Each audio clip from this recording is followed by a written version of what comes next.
You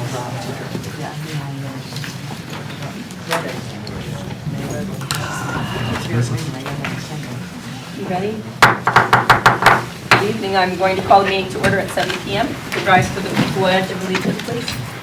I pledge allegiance to the flag of the United States of America and to the republic for which it stands, one nation, under God, indivisible, with liberty and justice for all. Thank you. Good evening. This is the first of our budget workshops on the superintendent's proposed 2017-18 budget. I'll turn the meeting over to Dr. Fieser. Thank you, Mrs. Lennon. Good evening, everybody. It's nice to be here for the first workshop, and we want you to know that we were able to move through the 38 questions that we received from folks. So I don't know if we'll get through all of them tonight, but we will. What I'd like to suggest is that we begin the process by addressing the questions that many of you sent to us. You should all have a set of questions being handed out. And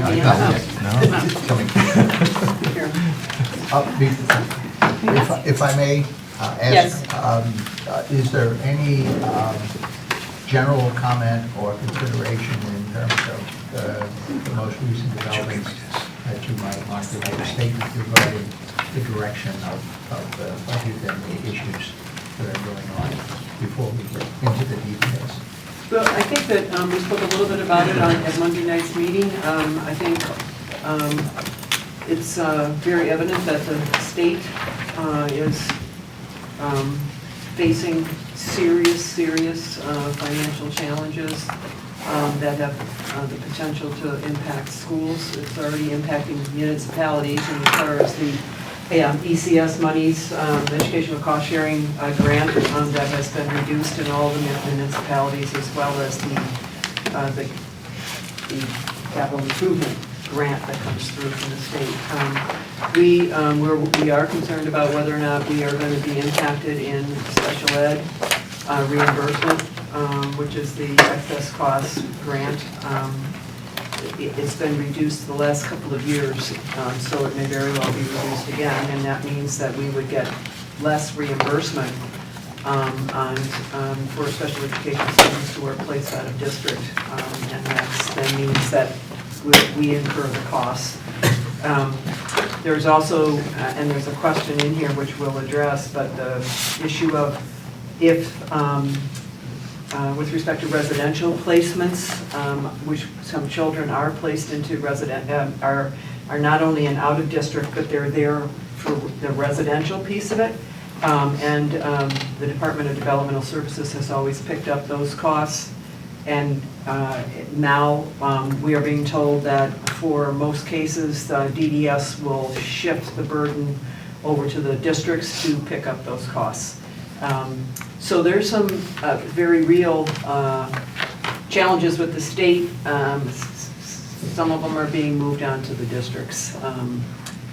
And I know that there are groups that are really fighting some of that. For example, the latter piece on DDS, I know that CAPS and CAVE have taken that up, and they're really champion opposition to that whole move. That would certainly be very burdensome on some districts. It will be, and Mrs. Swift will speak to that tonight when we get to that question, so you'll get an understanding of what we're talking about, with respect to residential placement and the costs of that. It's frightening. Thank you. You're welcome. So let's begin. The way we'll do this is that we'll go through each question. If there's an area of expertise that, for example, Mr. Riccitelli knows more than I do, and he does in many ways, and I'm going to have him maybe address the question, or Mr. Burt, or anything related to special ed will be Ms. Swift. And Wendy, you made it. I know that Mr. Skopazna has been sick, which a lot of people have been, but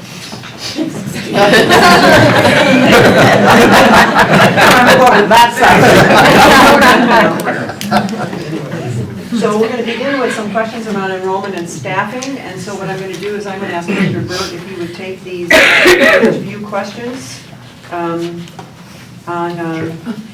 the PDS 4th and 5th grade. Not to read the answers for both these questions, I'll give you a general sense for 1A and 1B. The question was related to the chart that was on page 14. Traditionally, what has happened in our budget books is that you see the current sections and then some projected sections.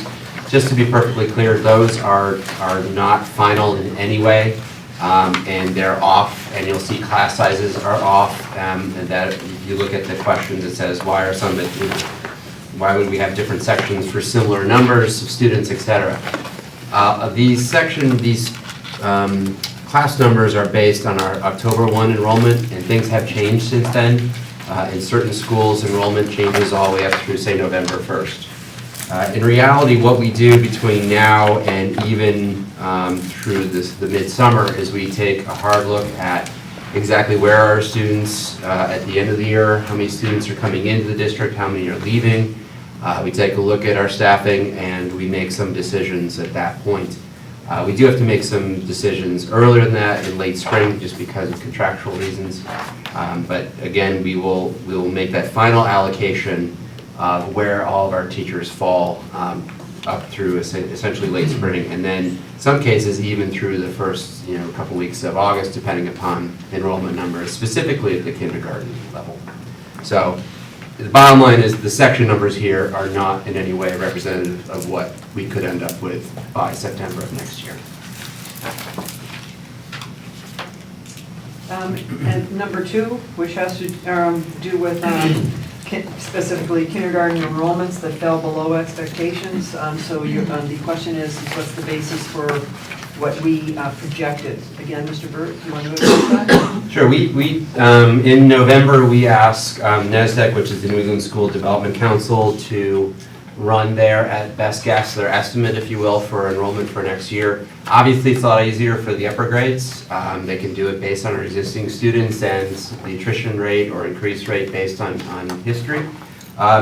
What their formula is for kindergarten is they essentially look back 5 years, in this case 2012, at the number of live births, and then they have a formula that helps them derive the number of students that we believe will actually enroll in Milford.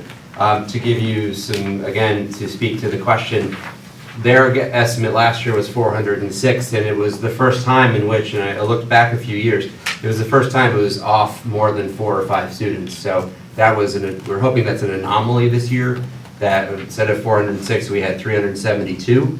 But we of course will monitor that throughout the summer. So we again, looking back 4 or 5 years, the number was fairly accurate within a few students. If you spread that over 8 schools, it doesn't have that much significant impact. However, obviously 30 students does have a greater impact than that, and it's something that we pay close attention to. We, on a weekly basis, we get updates on registrations, and we start making decisions. May I ask a question? Absolutely. So are all of the projected enrollment figures based on the NESDEC? Or do we do some tweaking? We do a little bit of in-house tweaking, specifically the 8th to 9th grade. Okay. We take a look back. Recently, we looked back 4 years, and our attrition rate from 8th to 9th grade, which is pretty much typical in any district, you have, we range somewhere between 17 and 7%. So we averaged it out, and that's how we determined the estimate number for the 2 high schools for the freshman year. Okay. Okay, so we adjust their number in 9th grade. Okay, just a suggestion, because I think we'll probably ask this question every year. I don't know if it would be possible to put a footnote on here that just mentions where the projections come from. That maybe we won't ask. To be honest with you, what we would prefer to do, but we didn't want to modify this without talking. We would prefer not to put that we could put the number of teachers potentially, but not to have to lock them into, which suggests that it's, oh, this is going down 1 grade, oh, this is going down, that would be our preference if we could do that, to be able to say, right now we're thinking that, the elementary might be reduced by, I'm just putting a number out there, 7 teachers, but not have to plug it in, because people look at that and they assume Pumpkin's going down 3rd grade by a section next year. Okay, well, that was my next question, is the reduction in staff numbers that you've given us then, are not based on school by school, they're based on overall They are. elementary. That's Okay. exactly right, they are. Okay. You know. So I have a question. In the past, and I'm seeing a little bit of that here, that your projections for the higher grade, for the upper elementary grades, beyond kindergarten, seem to be just rolling up what was the year before. Is that, Correct. okay. And for the most part, again, from sometimes 5th to 6th and 8th to 9th grade, we do see some attrition, but we do take that into account. Okay. All right. We also, when I'm moving from like 2nd grade to 3rd grade, because the guidelines for the board shifts at that point. So there may be some modification there with respect to, potentially a reduction of a section, because the class size guideline actually is larger in 3rd, 4th, and 5th grade than in K1, 2. The other thing I think that the board should be aware of, that the NESDEC, and you've received these, we've sent these to you, we can certainly send them to you again. They provide us very detailed figures, but they provide them by grade level. They do not provide them by school. They can't do it because the populations are too small in schools, and that's the same way when Mylona McBroom were doing those, they were really hard pressed to say, okay, projecting out. They did it, but it was always with the caveat that this isn't, definitive, because you never know the movement, one school, in one school from one year to the next. So when we talk about tweaking, that's the kind of tweaking we do. So we'll take that overall kindergarten figure, if there's going to be, 350 kindergartners, and then trying to say, okay, how many will be at Orange Avenue here, here, here? That's the kind of tweaking we're talking about. So just one more question, to be clear, the NESDEC doesn't account for any drop-off between 8th and 9th grade? They just assume the 8th grade's going to roll over into 9th? No, actually, and that they do account for some Okay. drop-off. They do. Okay, and then we adjust? I misspoke, I'm sorry. We use that, we roll up all of our current 8th graders in their current districts into the 2 high schools. Okay. And then we use the adjusted rate to create that balance. In other words, if you take a look I at the see. 9th grade total, those are based on actual students in 8th grade and where they would go to school next year, but it's a percentage. So in other words, we take 10% off the top of that number. So, we have an estimated 200 students at foreign. That means the roll-up number, most likely it was 220. So we adjust it down because that's our experience over the Okay. past 5 years. So at grade level, at total for each grade, we should be matching the NESDEC numbers? For Correct. grade level. Yes. Yes, for a whole Okay. grade, that's right. By school, we're doing it ourselves, or you're Correct. doing it yourselves? Okay. So I think we've answered 1 through 4, unless further questions? Is that clear to everybody?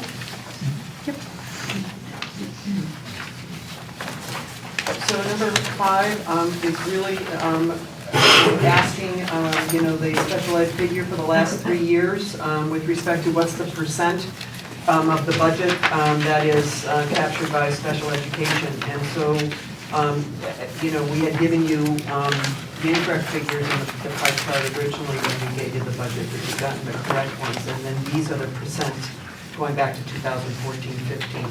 If you saw that, we looked at that broken out. So you can see that there's an increase in, not a huge increase, but an increase by special education in the piece of it. Any questions on that? Okay, then the next question is the one that I was speaking about with respect to residency. So this asked about, that what happens if the state stops paying. And I'm going to ask Ms. Swift to really explain this, because she can give you a very explicit sample of what the potential cost could be. So historically, the Department of Developmental Services covered the cost of residential placements for some of our students. What's important for you to know about some of the students we have in out-of-district placements who also have residential coverage as well, those typically are our most complex profile students. And what I mean by that is they may have any combination of disabilities, whether it's, intellectual disability, behaviorally involved, language disability, physical disabilities. They have the most complex profiles for sure. And if I were to take a look at some of the kiddos that we have in residential placement, what it could look like is the cost of residential placement would be over $250,000. Because of the complexity of their profile, sometimes that's a base fee, and some kids may require something like a one-on-one support for all awake hours, which would be about $175,000. And then if you combine those two costs, that would be over $400,000, and that is in addition to the educational costs that we pay. So if we took a look at these in total and projected, it could be over $1.5 million. How many students do we have that are in residential? We have 4. 4.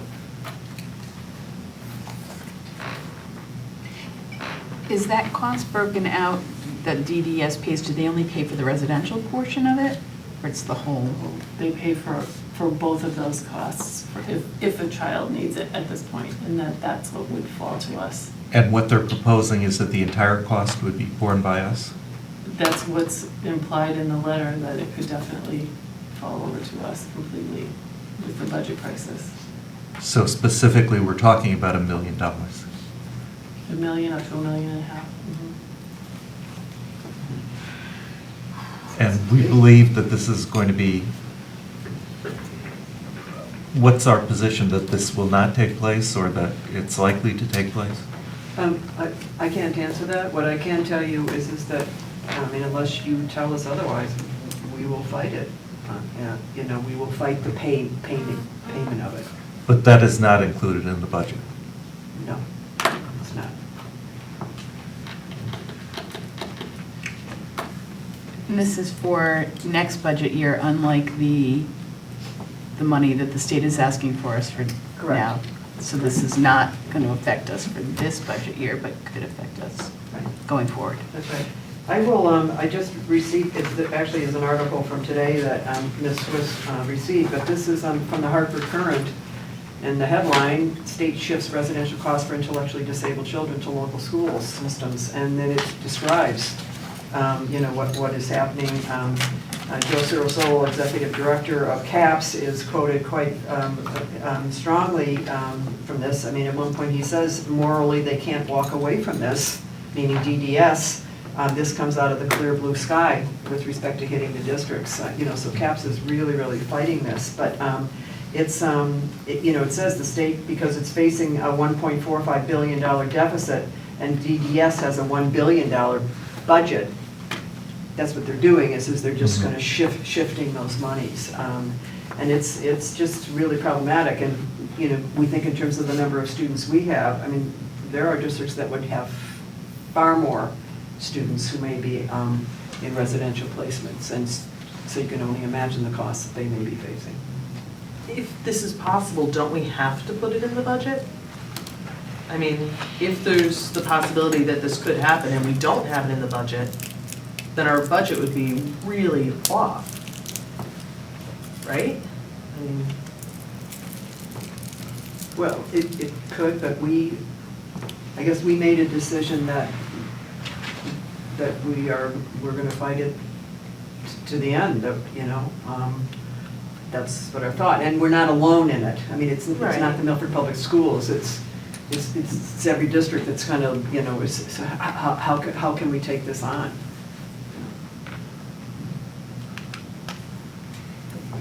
I understand that, but bottom line is,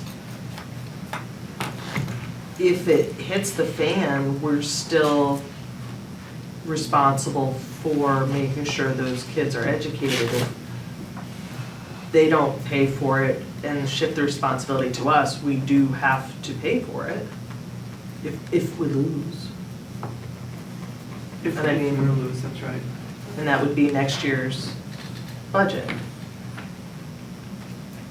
So how do we not have, I I love the word that whoever put in that for our exposure. I feel 1/10 exposed for that $1 million. Can I ask what would be the recourse in terms of going back to the city, for instance, if it were to come to fruition? Yeah, this is uncharted territory, so. It is uncharted territory, and there's really no precedent for going back to the city and asking for more money. At least, not that I'm aware of it, not in Milford. It may happen in other districts, but it doesn't happen here. You know, as Dr. Fieser said, we're going to fight it. CAPS, CABE, CASBO, all of the organizations that, that we're all members of. It's going to be a united effort. I know there was a legislative breakfast today, and that was one of the topics that came up. So our legislators are aware of it. Dr. Fieser and I met with the mayor yesterday, and this is one of the topics that we talked about. So I think we're going to have a unified effort from the city and throughout the state.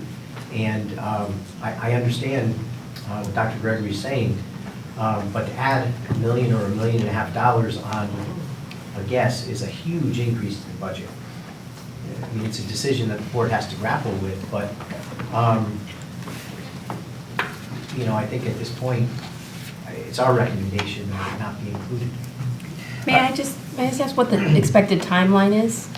When could we possibly have the answer We from don't the know. state? Okay. To be honest, we don't know. Mhm. I mean, we've received no bills, we've received no directive, unlike the ECS, cut that's been made. I mean, that letter came through, you all got a copy of it from Ben Barnes, and it said explicitly, the amounts will be taken out of the January and, what was it, April payments of the ECS. I mean, it was declared. Nothing has been officially declared where we've been put on notice, you're going to take on the responsibility of, because they're paying for it right now. One would expect them, they would be saying, you're going to have to pick up the cost for this, and this. We haven't received that. And, and as I said, I mean, most attorneys across the state are saying, fight, say no. I mean, I know you came to me and said, what's your response? I said, the answer is no, we're not gonna pay. So I hear what you're saying, Dr. Gregory, I really do. I understand that we could very much be in that boat, but in conscience, I couldn't say, well, we're gonna put in $1 million, $1.5 million just in case. And actually, correct me if I'm wrong, we haven't been put on notice that they're going to start charging us. This came from a letter saying that the Attorney General ruled that it's not an obligation that DDS has to pay for it. So I don't know that DDS has made the decision that they're going to start passing this on, but we certainly haven't been put on notice that this is a done deal and it's going to be passed on. We've been put on notice that the Attorney General ruled that it's not an exclusive cost to DDS. And is this something they pay direct, or we pay and they reimburse us? No, we don't pay it. Okay, they pay direct. Mr. Pagidorn? Are they talking about any kind of wavering on some of the state mandates if they do this? Have you ever heard anything on that? There's talk, but we haven't seen it. Okay, because I did hear some a little bit, that's why I was asking, what did you hear? There's legislation that's put in every year, that's proposed every legislative year for relief from mandates. And then at the end of the session, it seems like there's more mandates than we started with. So, I don't know how you felt this morning, Mr. Jagodowski, and we were at the legislative breakfast, and at one point, a new legislator spoke about the fact that Friday is the deadline for getting new bills in, and he said people are scrambling left and right, and my reaction, my heart just sank, and I thought, how many more mandates are going to come through with whatever bills are being? Well, that's why I was asking, it's just because, they're mandating it, and it's like, okay, you're cutting the funds, where's it going to come from?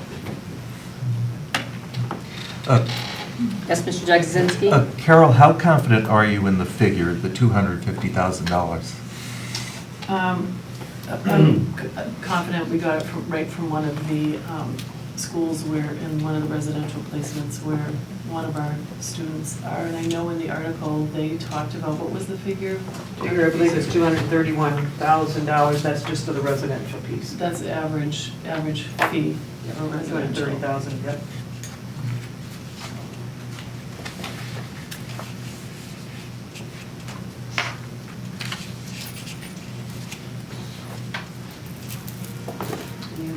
Any other questions on this one I know then? it's sobering, but Mr. Jagodzinski? Yeah.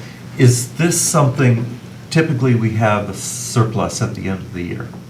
Would we know by the end of the year if we were going to be, if this expense would be likely or not? Or is it probable that it would go beyond that? Beyond the end of this year? Beyond this year? next Yeah, what I'm thinking is, can we use that end of year surplus toward this? Well, the answer to that is no. We, boards of ed cannot carry money over, except for the law that we can carry 1% over for specific reasons.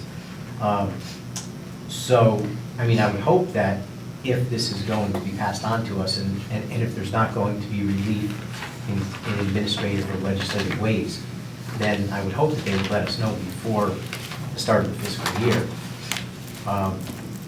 But we couldn't use end of year money to carry over into next year's budget. It's not permissible.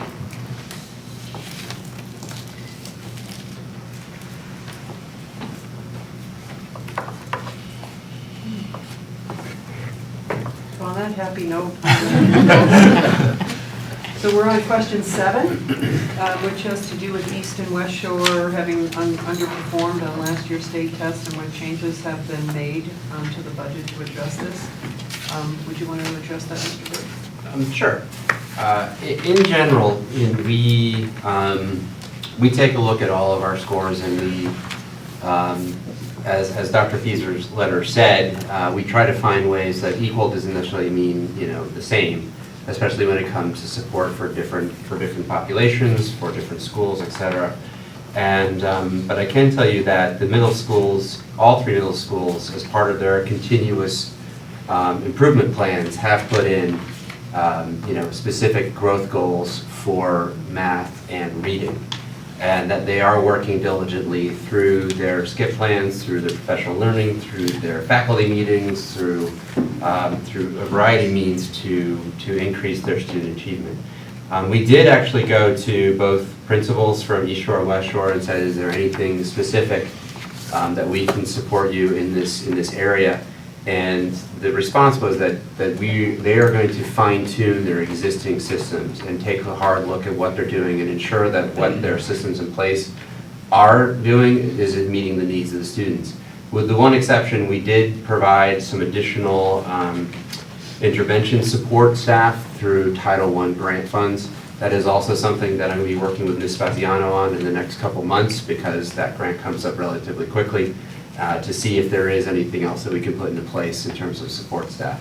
But this is an ongoing piece. We believe that we have the staff in place, and it's just something that we need to refine to do that continual improvement. And I would just add, because part of the question also asked, what changes have been made to the budget. I would also say that there's been some changes in professional learning that has gone on within the schools. I know I've sat in on some sessions at both East Shore as well as West Shore, and I'm sure you have as well, in which so much emphasis has been placed on the NWEA assessment, because we've been doing that now for, I think we're in our 5th year, and so it's understandable, but helping to, all of them to start to say, okay, NWEA has some tremendous merits. What are the similarities between NWEA and Smarter Balance, and where are the differences? What's the kind of thinking that's required of kids? What's the kind of skills that are needed? Because then there's some real differences. There's some real similarities, but then there's some real differences. And the more that teachers and administrators can understand the differences in the 2 assessments, the better off they are then in working with students. I'm not suggesting that we're going to see a radical about face with respect to performance, but there has been some serious attention that's been given to it, and the hope is that we're going to be able to see some gains. The other thing that just came out in the last 3 weeks is that in NWEA, there's a growth performance, have kids met their target, that kids have met. Well, there's a growth target now for Smarter Balance, and we just received that data by student, by school. It just came in the last 3 weeks. I think it was 2 weeks before we broke for the holidays. And so that data immediately went to the schools, and so the principals and, staffs are really taking a look at that. In fact, that's something that we're going to speak about at the February Committee of the Whole meeting, even though its performance from a year ago, we thought it was really important for you to kind of understand. Here's another piece of data that the state is working with that's a new piece of the Smarter Balance. So there's been some work that is ongoing within the schools around this. But this sounds like what we've been doing. And the gap between Harborside and the other schools in math was so large. I mean, if you look at comparable schools, we're talking about having one of the best schools and two of the worst schools. I mean, it's a huge gap. We're talking about a 17-point gap. And I'm wondering whether we really need to bring in somebody from outside to take a look at this situation, to do something different, not just what we've been doing.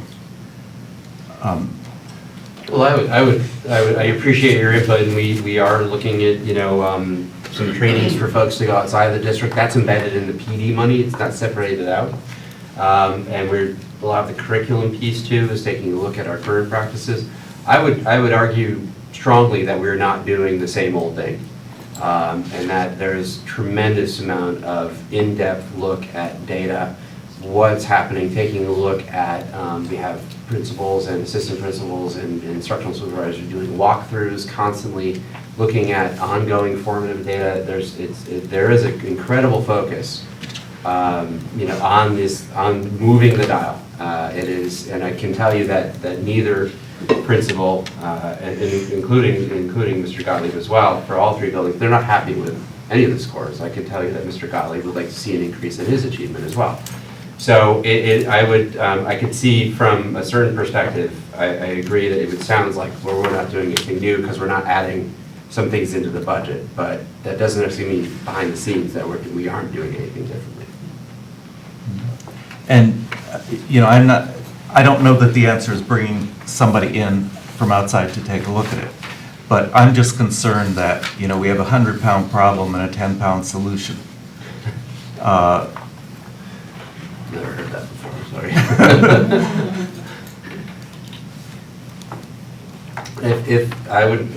I think we have started this process this year, in the past 10 months realistically, to get a hard, solid look at our current practices, our look at our instructional techniques, our assessments, our resources, our curriculum. It takes time to really digest all those things, and we do have the capacity in-house to review that. But if it becomes necessary, if we get stuck to a certain point, there are outside experts we can tap. We are part of ACES, there are experts there. We have curricular folks there that could help us. There's state folks in the curriculum. I belong to a couple consortiums we can use. There's lots of different resources we can use. I would argue that we need time to use our in-house resources to just review everything and get a handle on it, and then say, do we have the capacity to address these issues, yes or no, and then see if we need to look outside. My concern is that the in-house resources, obviously they all have jobs. Is there sufficient capacity there to take on what is,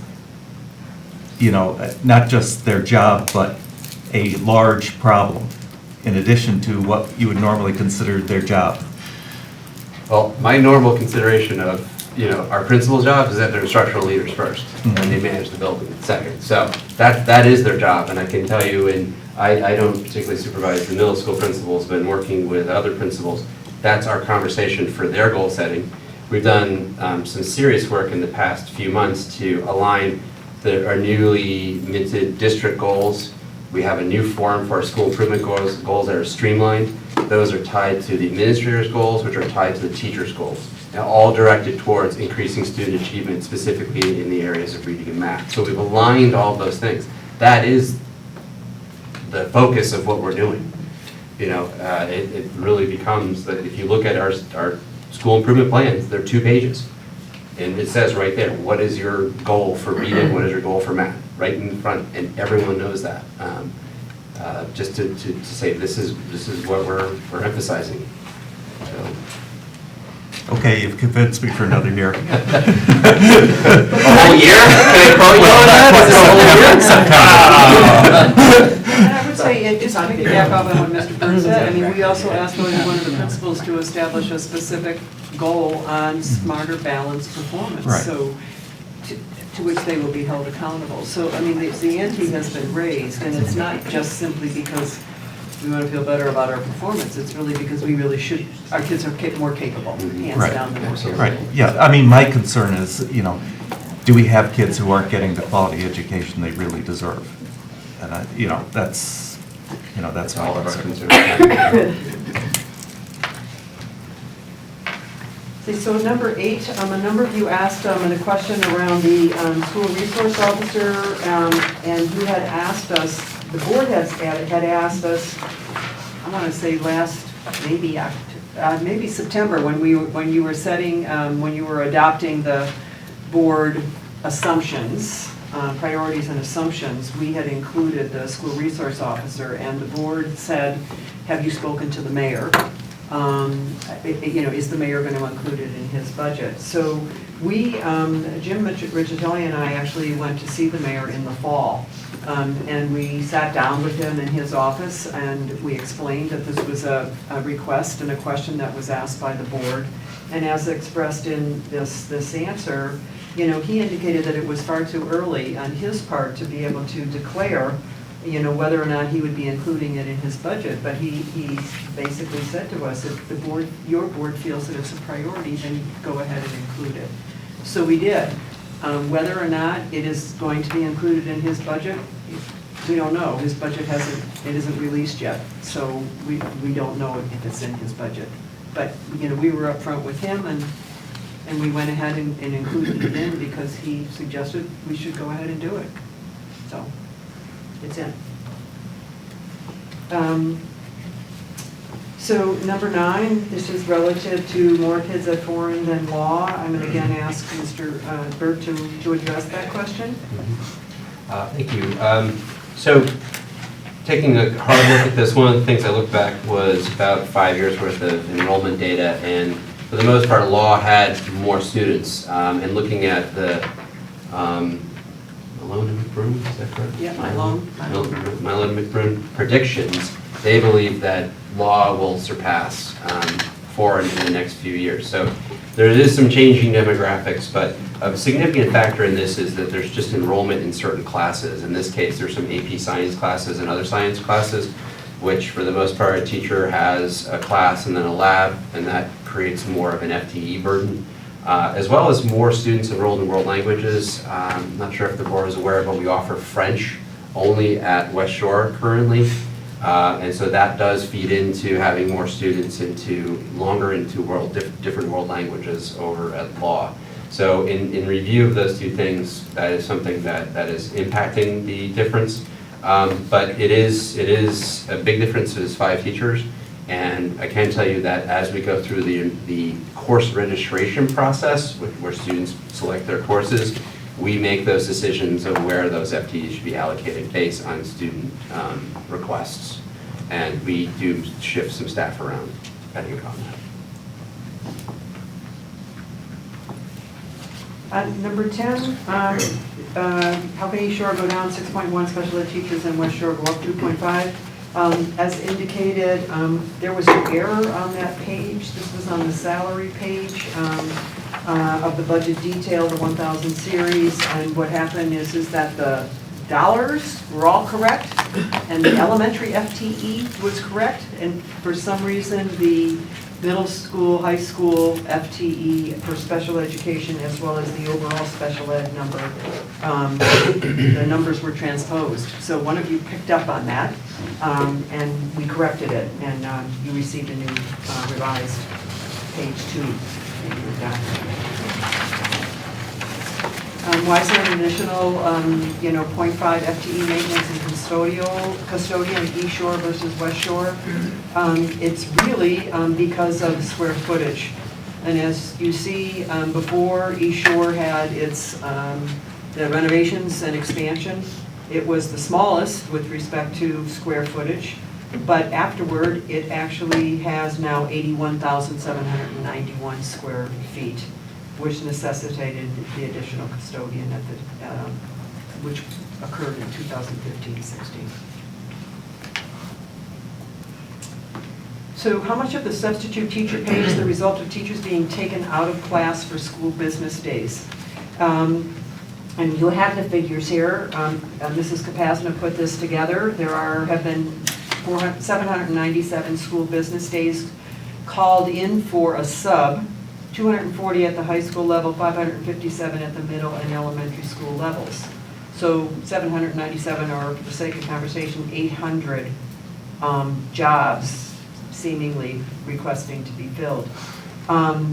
We weren't able to fill all of them. In fact, 588 out of the 800 were filled by a sub, which amounted to $50,000, a little more than that. But I think the thing that's most important is the school business days is this catch-all, but there are a number of those days in which it's mandated that teachers have to come out of their classroom to fulfill a responsibility. And we gave some examples in here.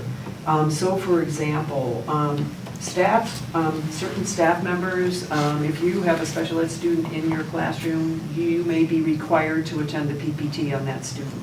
504 students, the same thing, there's a meeting, an annual meeting minimally for 504 students. Classroom teachers should be a part of that. There's meetings for service providers of special education students. So for example, at PPT, this is a planning and placement team, takes place, changes are made, for example, in an individual education plan of the student. Well, then all the providers have to come together to come to understand what were those changes, what are the implications for that in their classroom, et cetera. We also, there are now 4 mandated, state mandated, school-based committees that have to occur in all schools. All 14 schools have these 4 committees. So you have a school safety committee, a school climate committee, an incident management committee, and an occupational safety committee. It's, we're told who are the representatives that have to be on this committee, of which, again, you have staff in your building that are a part of that. Police are involved in some of these, fire is involved in some of these committees, et cetera, and they have to meet so many times a year. Well, when we pull those people out of their classrooms, subs have to be brought in, that's another school business day. And then, teachers who go on field trips with their students, that's a school business day. So I just want you to, we put this in here because we want you to understand that a fair number of these school business days are days that it's not because teachers are choosing to be out of their classroom, or principals are necessarily saying, well, I'm going to pull this group of teachers together and, work on the pep rally on Friday. That's not the case. A lot of it is this, and while it's not part of the question, I think it's related. The levels at which we're having the greatest difficulty are the elementary and middle of finding those substitutes. So at every elementary school, you were an elementary principal, Wednesday or Thursday, I think, is the PPP day, and it's just PPTs every single week, that one day a week, just going on all day long. Different teachers coming out into those, am I correct on that? Absolutely. So just as a, just to give the fuller perspective on that. And the reason we're doing this during the school day is because the teachers aren't available unless we pay them after Correct. hours. Correct. That's correct.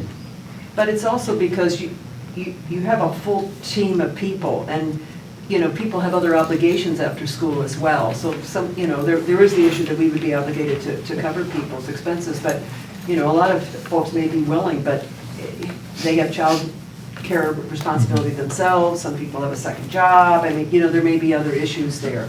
And also for parents, for a lot of parents, during the day is better. For working parents, it may not be, and some PPTs are held early morning, or they may be held after school, but for a lot of parents, if their kids are in school, then they're freed up to be able to come in for PPT. Sometimes there's also outside people that have to come in, so you're gonna hold those generally during the day. You know, if there's an advocate, a consultant, et cetera, that maybe could be an attorney at the table, that frequently that would demand that it would be taking place during the day. I mean, now is not the time to discuss it, but, you know, I'm concerned about the number of hours of lost class time that's occurring. And we share that, particularly if we don't have substitutes. Right. Because what happens at the elementary, if you don't have a substitute, the kids all get divided up. Yeah. You know, at the middle school, they also get divided up frequently.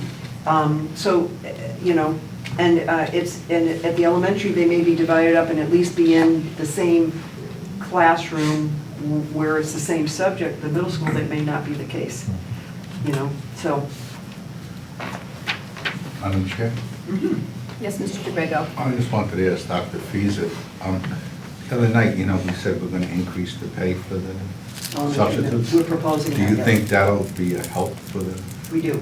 Good, thank you. Because we don't necessarily have a shortage at the high schools as much at all as we do at the middle and the elementary. I tell you, if I could do it, I'd work for Miss Currier for free.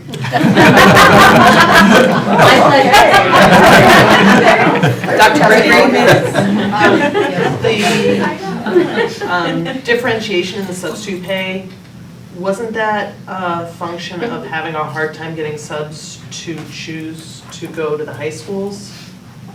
So I wasn't here then. Yeah, Do you remember when that that's happened? exactly what it was, but that was approximately 11 years ago. So, and I've been here 12 years and we've never raised the $75 at the elementary and middle school. Although the cost of living and obviously minimum wage has increased a lot since in the past 12 years. But yes, you're correct, that was the reason. And then it sort of obviously flipped. So generally speaking, correct me if I'm wrong, but districts don't have a differentiation between levels in their substitutes. No. It's here's the pay for substitutes. So I mean, I was very surprised coming into this district, seeing the differential and, you know. No, and I understand the historical reasons for it. I'm just worried that the high schools are going to start having the same problem without a differential. So I don't want to, you know, say it's easier at the high school, but it is easier at the high school. And I'll say that, I mean, I was a high school principal, so I know that. First of all, you have more periods in a day, which means that, you know, your elementary folks, for example, they are so locked into being in the classrooms. You know, they literally have their prep period, their lunch, and, you know, and a free period, but it's so limited in terms of the time that they have, and it's all tied around the specials going in. At the high school, you know, you have 8 periods, you teach 5 periods. So there's the ability to be able to assign teachers into a classroom if need be. They also, if they literally don't have someone to go in, they can put kids in a study hall. You can't do that at the elementary. You really can't do it in the middle school unless you have, well, who's monitoring? They don't have study halls. So, you know, there is greater flexibility with respect to the high school. So, you know, I would hope that's not the case. I would hope literally that we would have enough, just enough to really make a difference. And I think also the fact that we're making efforts to really scale back ourselves, pulling folks out, that there would be a sufficient number. People like subbing here. I will say that. They do, but when some people sub in a lot of districts, and when we're faced with Stratford, who pays 85, Orange, who pays 90, and Woodbridge, I know it's only one school, they pay 110. So, you know, what would you do? They're looking to support their family, maybe it's in between jobs, they're gonna go where the money is, although they have expressed that they do like working for Milford. So do we know for a fact that the problem is because of the pay? Or are we just guessing that that's the problem to attract people? It's a big portion of the problem. No, we haven't surveyed people, but we do see some turnover, and a lot of people are, you know, subbing in other districts and just not accepting our jobs. So we go through the process of hiring all these people, which is costly, obviously, onboarding, badges, paperwork, you name it, And background time, checks, right? getting them set up on all the systems, and then they don't stay because they found something better that pays more. Mr. Wiskieman? An acquaintance of mine who does do substitute teaching indicated to me in a conversation that when left with a choice, they happen to live here in Milford, but they'll go to other schools because they won't take on a $75 a day when they can get 85 or 90 someplace else. Now, that's just one conversation, but that individual probably represents, and this individual is recently retired, was a teacher and all that, so I'm thinking that that's probably a supporting piece of information that indicates that it has reached a point where it's becoming a problem. Do you have a question, Mr. DeGrego? Yes, Madam Chair. As a matter of experience, when I taught high school, I was fine. When I taught third grade full-time, I lost my voice every single day. Not from the classroom, but Jim, wear your boots. Betty, get on that line. Jim, you gotta get on those lines. Your sister's picking you up. By the end of the day, I was hoarse. I lost my voice. I never had that experience at the high school. I just want to say I'm backing up with Dr. Fetus. Any other comments or questions on number 12?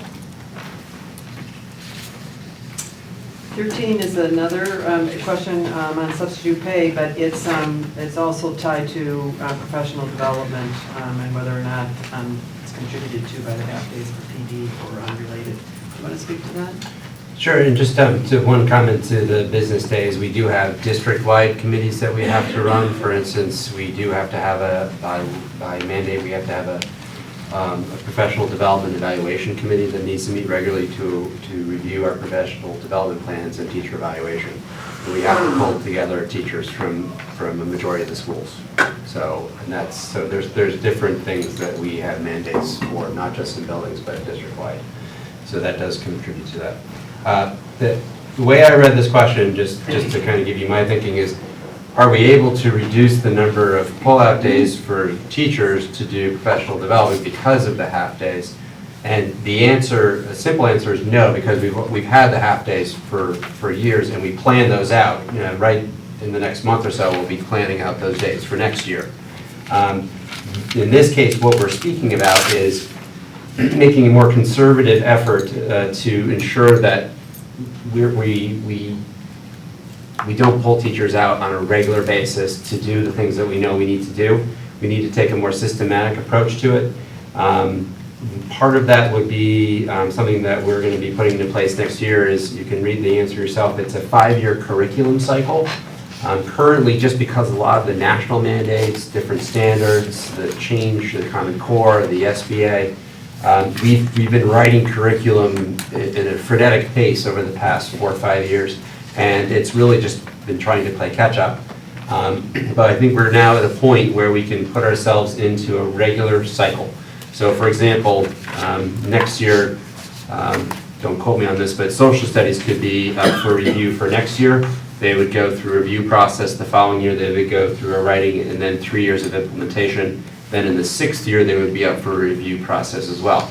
So by creating this schedule and ensuring that we don't put the 4 major areas in the same year, that we can then budget logically for curriculum writing, for professional development, for textbooks, technology, as well as if there's any new professional learning associated with any kind of new curricula, new textbooks, etc., that we can also budget for that. Primarily, hopefully using summertime, to have those initiatives and/or our full days that we have throughout the year. There's 2 in August, 1 for Election Day, and the upcoming calendar is in March.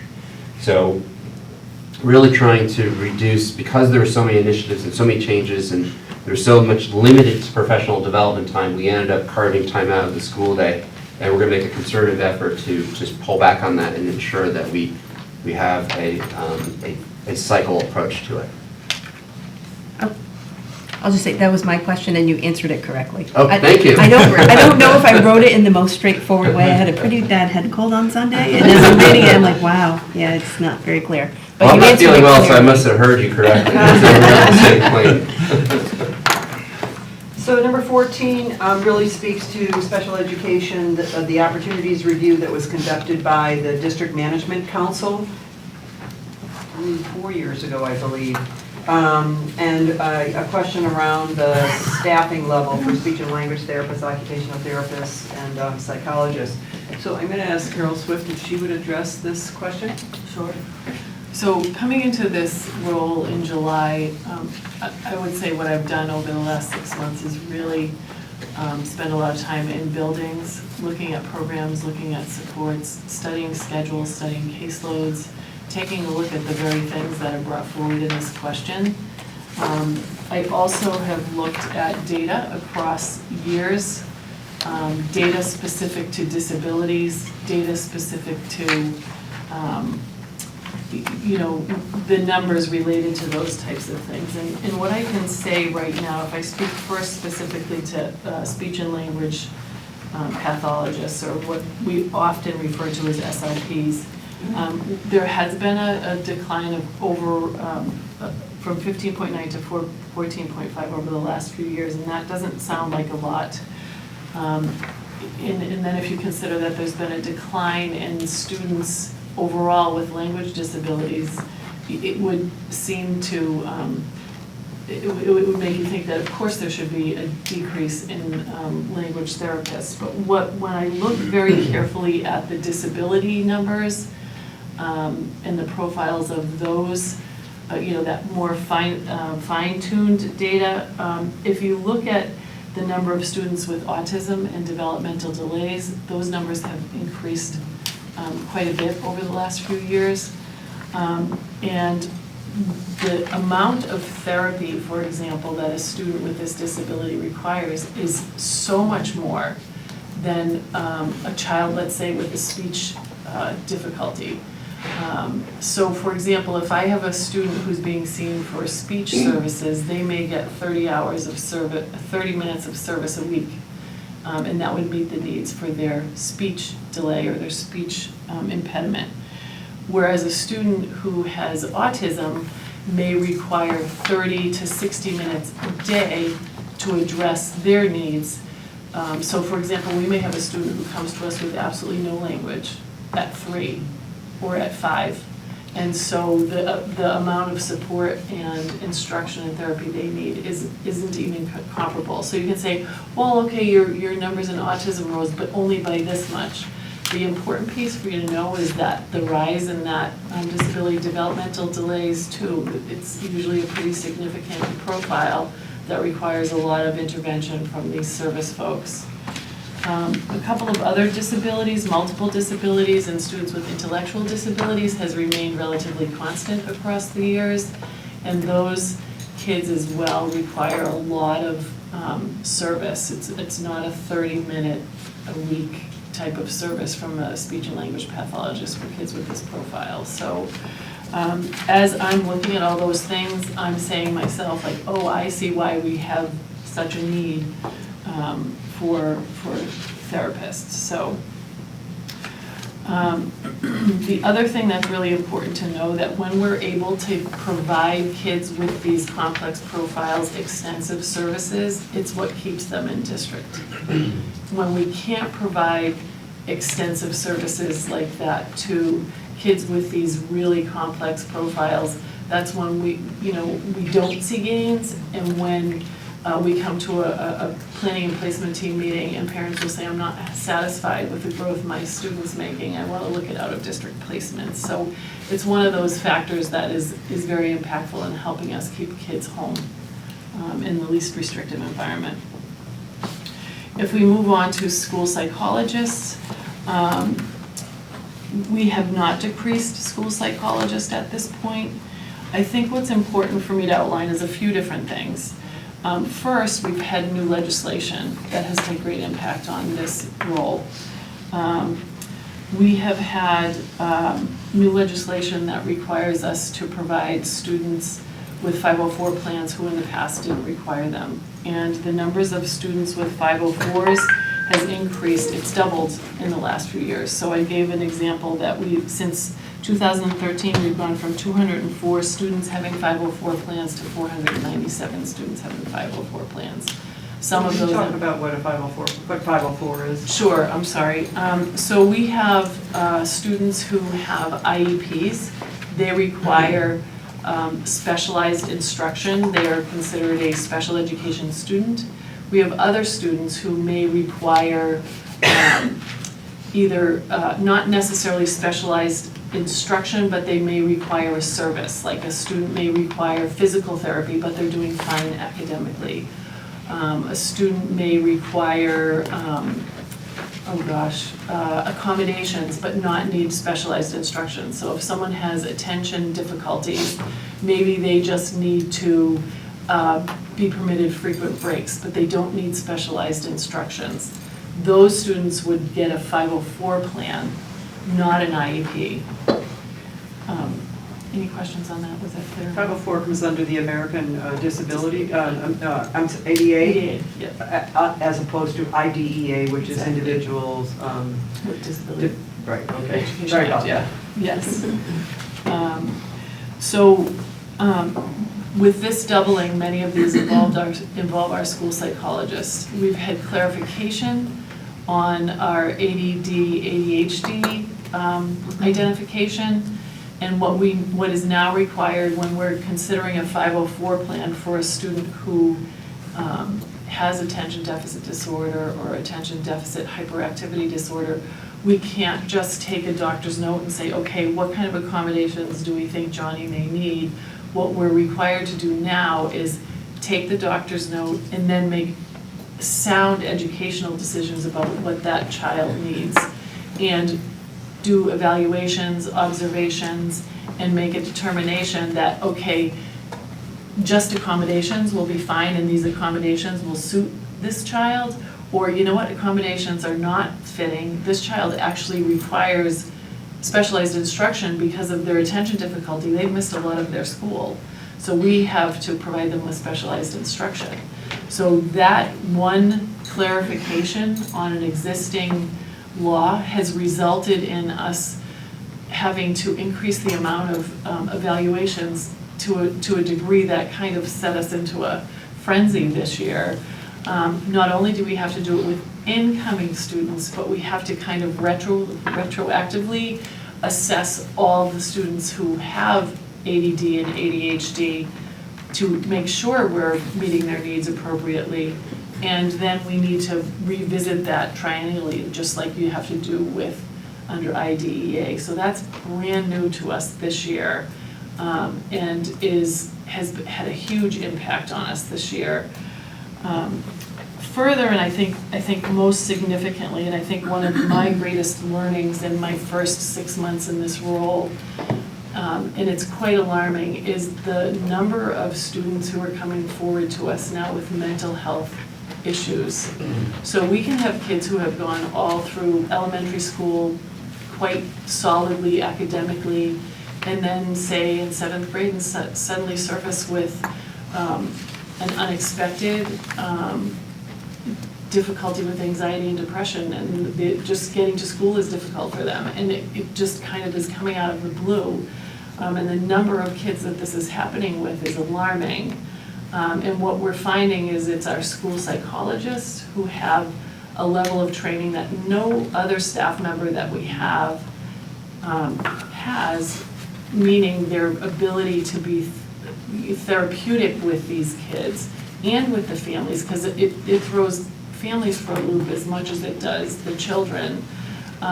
We can't get by without them with this kind of new surge that I know is not just happening in Milford. It's not just happening on the East Coast, it's happening nationally. So those kinds of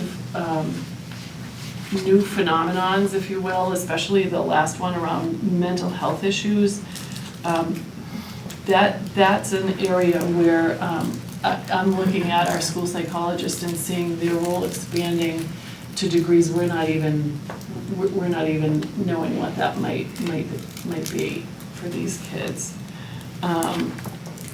So in addition to those few new things that are going on, our school psychologists are much more than evaluators. They are very much part of all the different teams that I think Dr. Feeser referenced earlier. They're key members in those teams, especially around school climate and school safety, very much a part of our crisis intervention team. They counsel kids, they counsel families.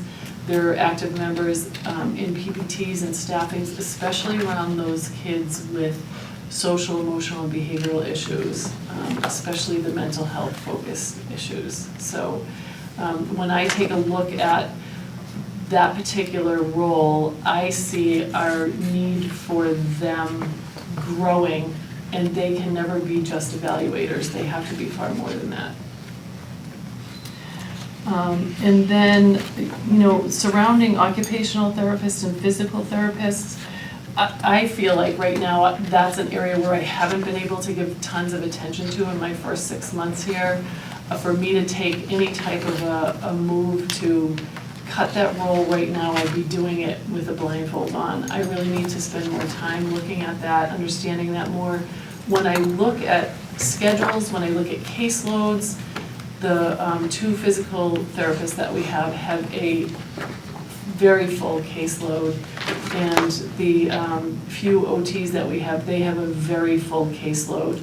I do know that in alignment with the mental health needs that I spoke of before with the school psychologists, I do know that our occupational therapists have a skill set that I think we're going to be tapping into in the future as well. They are very well versed in teaching children and people, I should say, on how to have a self-awareness of their bodies and when they're getting anxious, and how to calm themselves and how to focus themselves, kind of self-regulate themselves.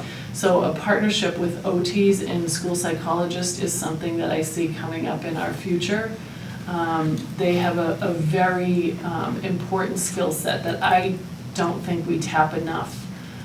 So I do know that's a direction we're going into, but I really haven't given those 2 roles the level of study, I would say, that I've been able to with the other roles that I spoke to in answering this question.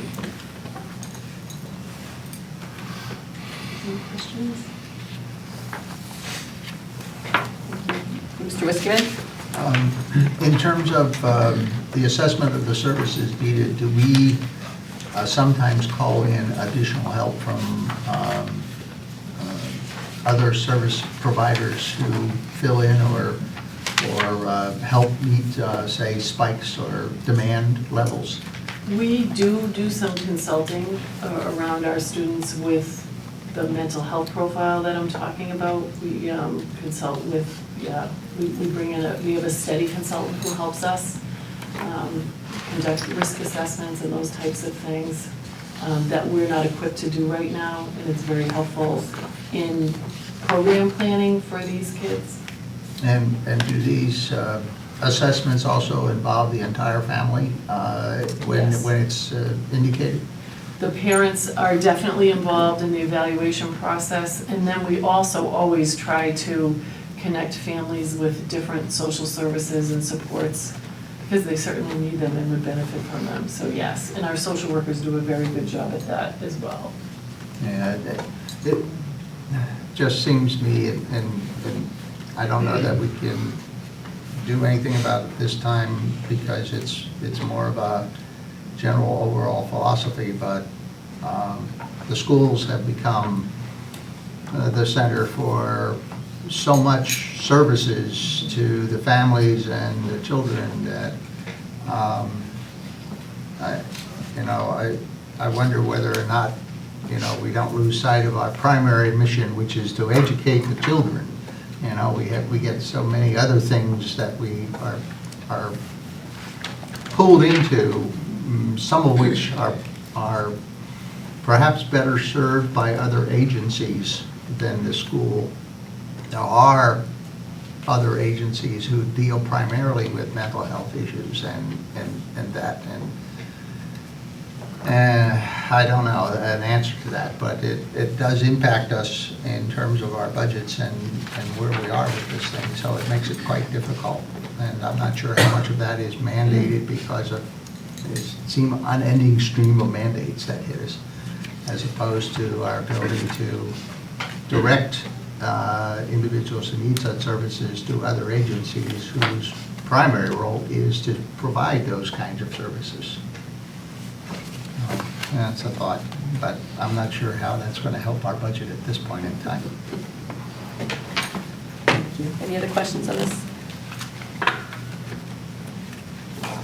15 has to do with whether we looked at other staffing areas for reductions in the budget, and you can see that there are some smaller minor reductions with respect to cafeteria aides and also a clerical position that was reduced. We did not, look at for what's listed here is the administrative supervisory positions or literacy coaches with respect to reducing those positions. Part of the challenge, quite frankly, is the fact that we have 14 buildings to be served, and that's a lot. Even though there may be smaller staffs or smaller populations, it's still the idea of 14 buildings that have to be served. Every one of those buildings has to have a principal, every one of those buildings needs to have a secretary, every one of those buildings needs custodians, every one of those buildings needs support staff that you were just talking about. They need, we take a lot of pride and feel it's very important to have a literacy coach, for example, but they need a literacy coach working with their teachers, reading consultants, so part of it is an issue of economy of scale, with respect to the 14 buildings and reducing. I mean, if we were told to reduce, we would reduce, but that's where our thinking is around this. I have a question. So where you have a school that, with a smaller population with fewer classroom teachers, are we doing any sharing of literacy coaches or math coaches or the reading specialists where they? Not the coaches. With the reading specialists, we have some, like for example, other schools where there's the neediest might have more reading FTE than another school would have. So we do that. I know we do the same thing even in terms of special education. So one school may have more social work FTE than another school, or more psychologist FTE. That we do with respect to trying to address the needs of students. Okay, thank you. On the savings due to the staff reductions, there's a figure $864,000 for teaching positions related purely to salaries, and the answer is yes, it does. The health insurance is carried on the city side of the budget, so when we calculate how much for staff reductions, we are using the figure of $60,000 per teacher. So that's how we came up with the figure.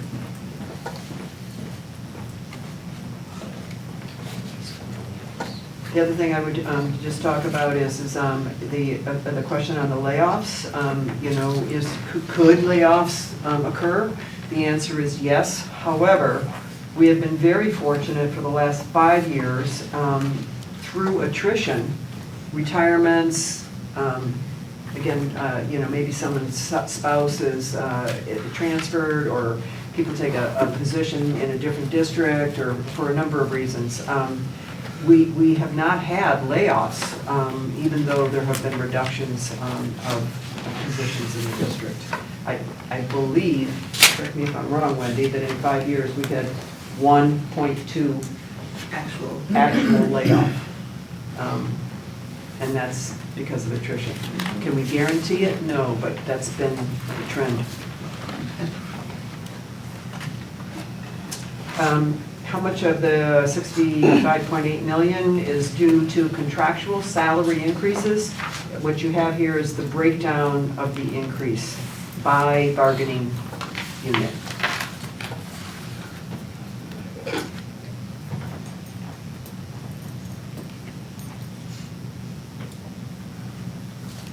And then there is That's a quick question on that. Mhm. So I would be interested in seeing the number without the reduction in staff, which I think is what you've provided in the last sentence. Okay, That's correct, yes. okay. So that's 1,095,000 for everything. Mhm. Okay, thank you.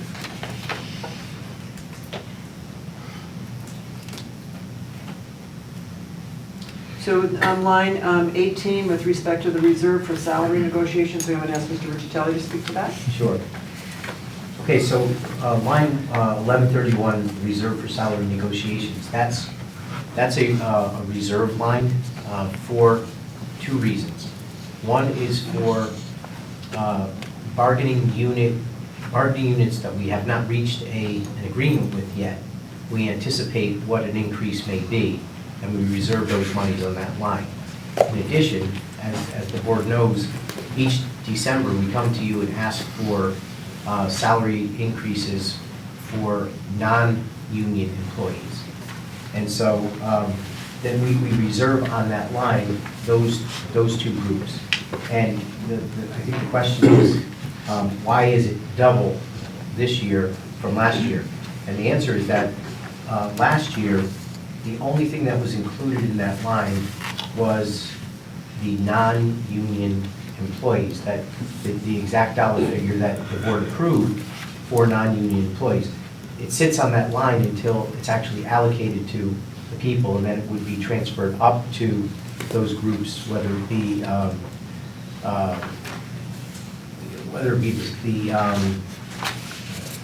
right page. Security guards or the Yeah. supervisors, Exactly. payroll folks, I'm trying to think of the benefits person. Yeah, clerical people, things like that. So that's where it sits. And then this year, it also includes a dollar amount that we've set aside for anticipated raises for paraprofessionals. Because we have not started negotiations with the paraprofessionals group, but it will be settled, or it should be settled by the time this budget starts. So we reserve a dollar amount that we believe will be in line with what we'll have to pay out. I think some of the confusion may come up, because I know it did for me, is the use of the term negotiations. So when I think of negotiations, I think of what some of you went through just this past year, or a year ago, with respect to MEA. But it's actually, once the negotiations are completed and it's settled, it's the amount of extra money now that's needed to pay out that increase. It's the negotiated settlement, in other words. That bulk of money gets put into that account until it's distributed to the, whatever, 600 teachers and what their raises are, or the paraprofessionals. So what you actually will see eventually is that line item is going to have nothing in it, because it's going to be dispersed out into the salary accounts of those that receive it. If that makes Thank you sense. for explaining that. That's exactly what was confusing me. Yeah. Me too. That's why I turned it over to you. So do you want to take number 19 and 20 while we're on this? Sure, absolutely. The question is, why is, on page Roman numeral 10, why is the amount for Social Security or Medicare tax going up at a percentage of 6.52%, higher than the rate of salaries? And the answer is, teachers that were hired prior to 1986 did not pay Medicare tax, or we were not required to pay Medicare tax for them. Teachers after 1986 all do. We only have 18 teachers left in the system who were hired prior to 1986 that we don't pay Medicare tax for. So new teachers that come in, we pay Medicare tax for. And so any new teachers that are coming in, we pay it for. The ones prior to 86, we don't pay it for, so it's a higher rate. Okay, and for 30, the security services increase. There's two reasons. One is the $40,000 that we've reserved for the SRO, the additional SRO. And the other is for additional costs related to the $2.8 million security system that we got primarily from state grant and some city money. But now that we have a brand-new state-of-the-art system, there's cost associated with maintaining that system and paying for maintenance agreements, paying for software costs and things like that. And it's higher than what we had before because it's a much more sophisticated and state-of-the-art system. So those are the two primary reasons why the security services line is increased. Follow up on that. When the decision was made to shift to a more state-of-the-art security system with grant money, was it anticipated that there would be higher maintenance costs? There was, yes. And you know, I would say that, that the investment that the district had to put in, money doesn't come for free, but the state of Connecticut gave us a significant amount of money.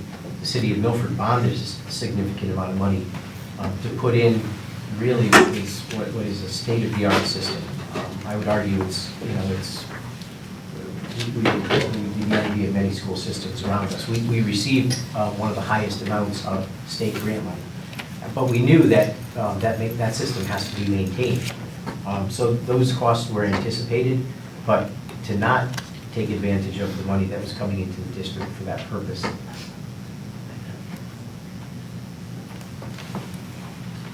The next two questions have to do with the residency, the request for a .5 residency/truancy officer.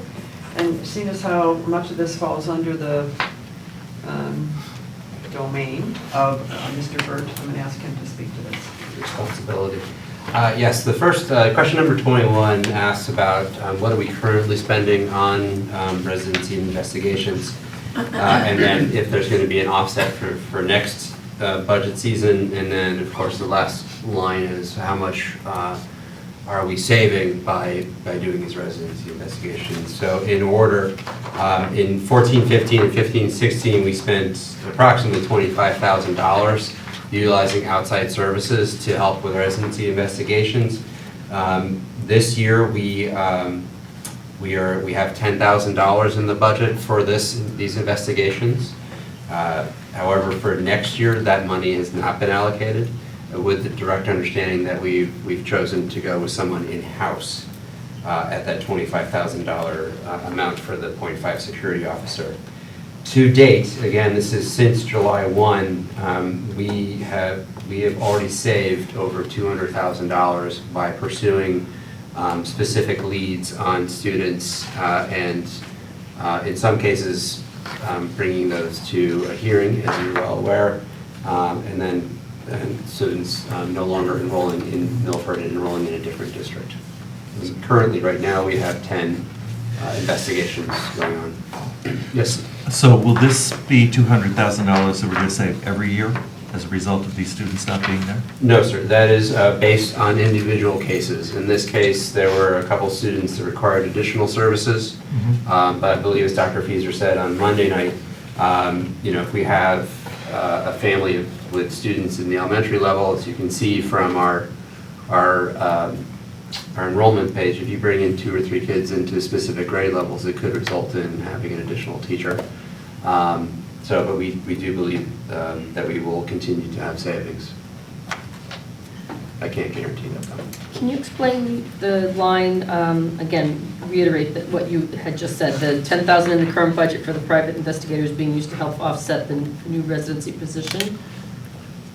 Expand on that. We budgeted for the 16-17, $10,000 for private investigations. That money is not in the 17-18 budget. In Okay, anticipation that we will get the residency officer to offset the cost of the officer. gotcha, okay, thank you.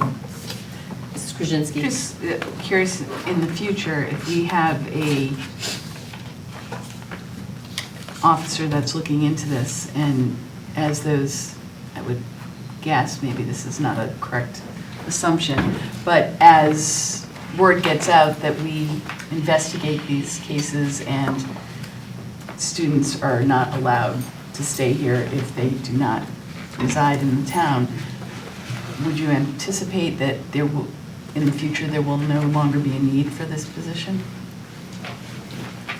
I Would don't it be think I something could- that yeah. would, you would look We at would year review on after? a regular basis. Right. If all of a sudden we Yeah. have zero residency Or one or issues, two and- yeah, then we may reconsider the position. Although, again, it's a truancy officer position as well, which I speak to in the next case, in the next question.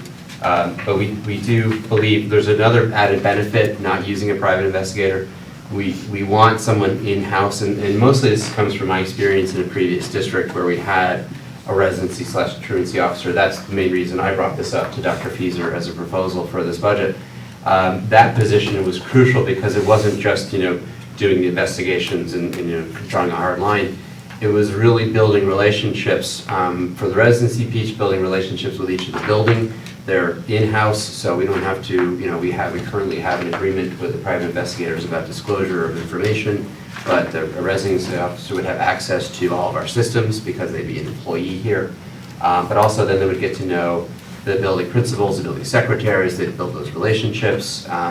It would just be something that we'd like to see in-house. Moving into the next question. Hold on a second. Oh, go ahead. Just to answer your question, I do have some experience with it. So in my last district, we actually had 3 full-time residency officers because we had so many kids who were attempting to receive an education in our district. And what we did find is that the word spread. One, we started to collect tuition because people were committing fraud by saying that they were a resident of the district, and so the word spread on that. But the other thing is that the word really spread on the fact that hearing after hearing after hearing, we were winning.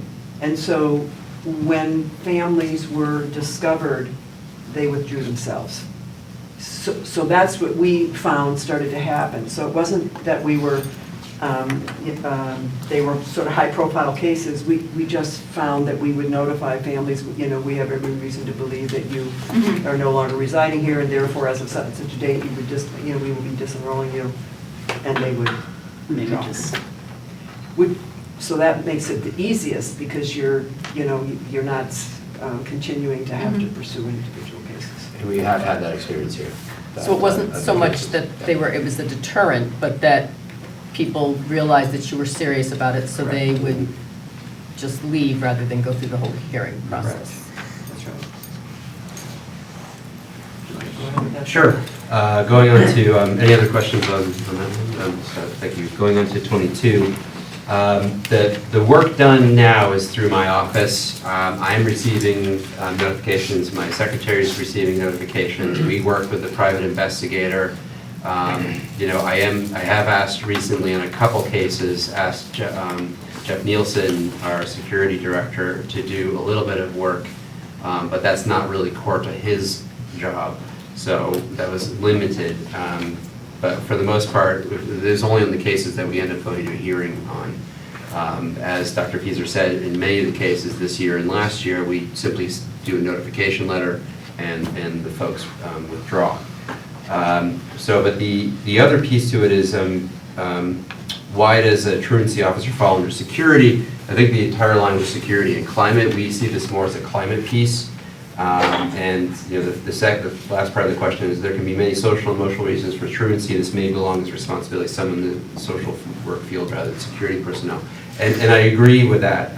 The purpose of this officer is really to create a singular point of contact for those extreme cases. For the most part, we're seeing truancy issues dealt with in the buildings. They're able to make those contacts with parents, the social workers, the psychologists, the principals, the secretaries even, they go through the process of reaching out to the families. And so when we get to those other cases that's not working, that we need that single point of contact that would, and again, this is from my experience, and maybe you can speak to this as well as Dr. Fieser, it's not just, in this case, building relationships with the schools, but building relationships with families. We, in my previous district, this was an incredible position where they were able to meet and discuss with families what are some of the causes and really reduce the number of students that had habitual absences over time. It might take a year for that person to work with a family, but eventually you'll get that family understanding the importance of education, the importance of coming to school, and coming to school consistently. So this isn't, again, I don't want you to think of this as, somebody, a security officer carrying a badge and going around and saying, you're truant, kind of, 1950s movie type of thing. It's really to be a singular point in the district for our 14 buildings to go to someone if they have an extreme case, but then also for that person to build those relationships, which would be a part of the process when we hire this person. We wouldn't want just somebody who could get the job done, going out and investigating things and writing letters and stuff like that. We want somebody who has an understanding of some of the root causes of truancy as well as the residency issues. So I hope I explained that well. Anything to add? Yes. If I may just ask a follow-up question. So thinking back to what Mrs. Swift talked about earlier, right? We have issues with children not getting into school, mainly, due to anxiety in some cases. To me, just the phrase truancy officer provokes anxiety. So I think that's where a little bit of my concern was coming from here with that label of truancy officer. It sounds very formal. It sounds like I'm in trouble, and that's just, to me, that would just ramp up anxiety. So that was the gist of the question. Attendance guru. Point well taken, though. So, yeah. Are we going to be able to find somebody to fill this position part-time at that salary? Absolutely. Just even through this process and discussing it with some folks in the district, we've already had some interest from folks. So there are people out there who are looking for. In my mind, this is a flexible position. It's not 9 to 1, because it's part-time or Monday, Tuesday. It really has to be flexible just because of the nature of the position. And there's people who want that flexibility, don't want a full-time position, and then they really want that flexibility to be able to address the needs of students in this case.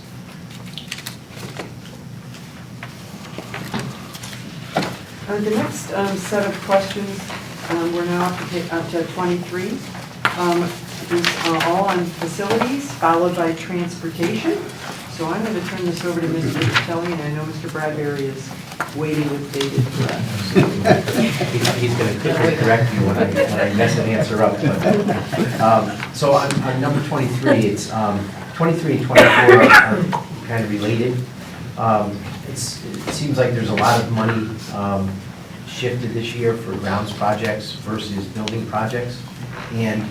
But if you look at the two, if you look at the 16-17 budget, for the combined total for buildings and grounds, is $647,700. And if you look at the request for 17-18, the combined for buildings and grounds is just negligible, a very small amount more, $648,400.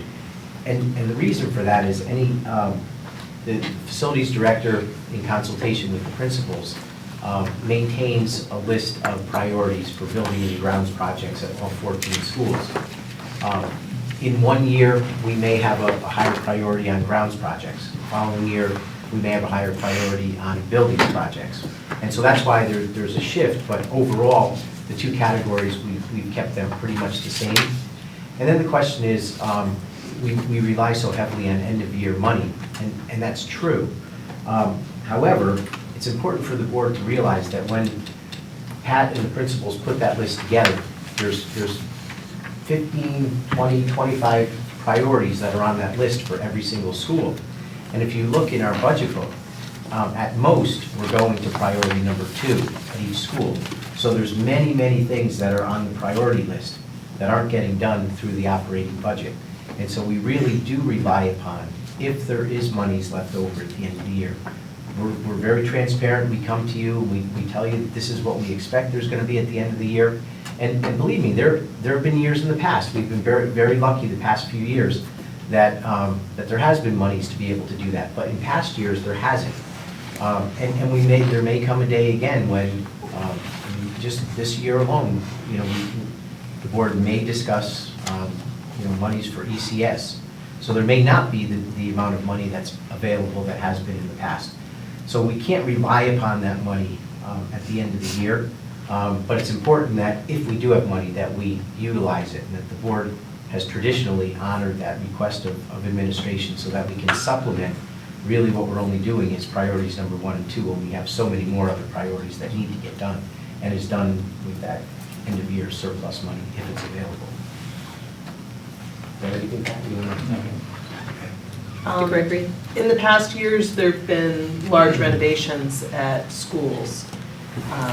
And I guess that I thought without a large renovation at a school, that this part of the budget would actually go down more significantly than the few $100s it went down. It was a real surprise to see that the grounds part doubled, bringing it to basically stay at a steady place. It made me comfortable to see someone else had a similar question. So I didn't know, it was surprising to see that this wasn't an area that went down. But if you, maybe I didn't make myself clear, we kind of look at grounds and buildings projects and grounds projects kind of in the same bucket. They're in different categories, they're in different line items, but it's kind of the same bucket. We put priorities at the school. It may be, one day or 1 year, the number 1 priority may be, and I'll just use as an example, the grounds project, which is fix the sidewalk outside the main office. But the following year, we need to put in new cafeteria tables, so that's a buildings project. So we look at them together, and so if you combine the totals for both, it's almost the same. No, I We've very just much shifted. understand that. Yeah, we've just shifted, and the large capital projects that you're talking about are not funded to our budget at all, as I'm sure you know. It comes from capital improvement money that's bonded through the city. All the West Shore project, the roof projects, the window projects, those are all outside of our budget. These are all maintenance type things. And Pat, maybe you can just give an idea of the The kind of list that I priorities. try and produce, we'll go over with the principals, we could come up with 20 items for school for each building and grounds project and what we want to get done. But that list really won't ever go away. I mean, if you gave me $2 million, we could spend it every year on getting wherever our infrastructure is going to be. I mean, it's huge. This really is the tip of the iceberg on our projects, and really, I couldn't manage much more than this without going to more larger construction projects. But that end of the year money has been a real gift to the schools, because we've been able to get a tremendous amount of work done in the summer that normally we wouldn't do or get done. And Do you want to maybe just explain why more money is going into the grounds versus the facilities this year? the grounds, I can look at that list, but it was just the priority that came up. There's some parking lot issues in there. To that list. Actually, the list is in the budget book. Yeah, I have that. It's, Fence lines, tree lines, sidewalks. page A21 in the appendix I, page A21. And you list out the projects that are going to be done, and the priority. And there's actually a typographical error. It's not priorities 12, those are priority 1. So quantity means priority? This is QTY. No, I take that back. No, that's not the priorities. I apologize. That's the, I guess we don't list the priorities here. That's the quantity. Okay. Yep. And we could also put in the Ones and twos. Correct. Yeah, we never got past the ones and twos. Right. Madam Chair. I'm sorry, Mr. Wiskman, yes.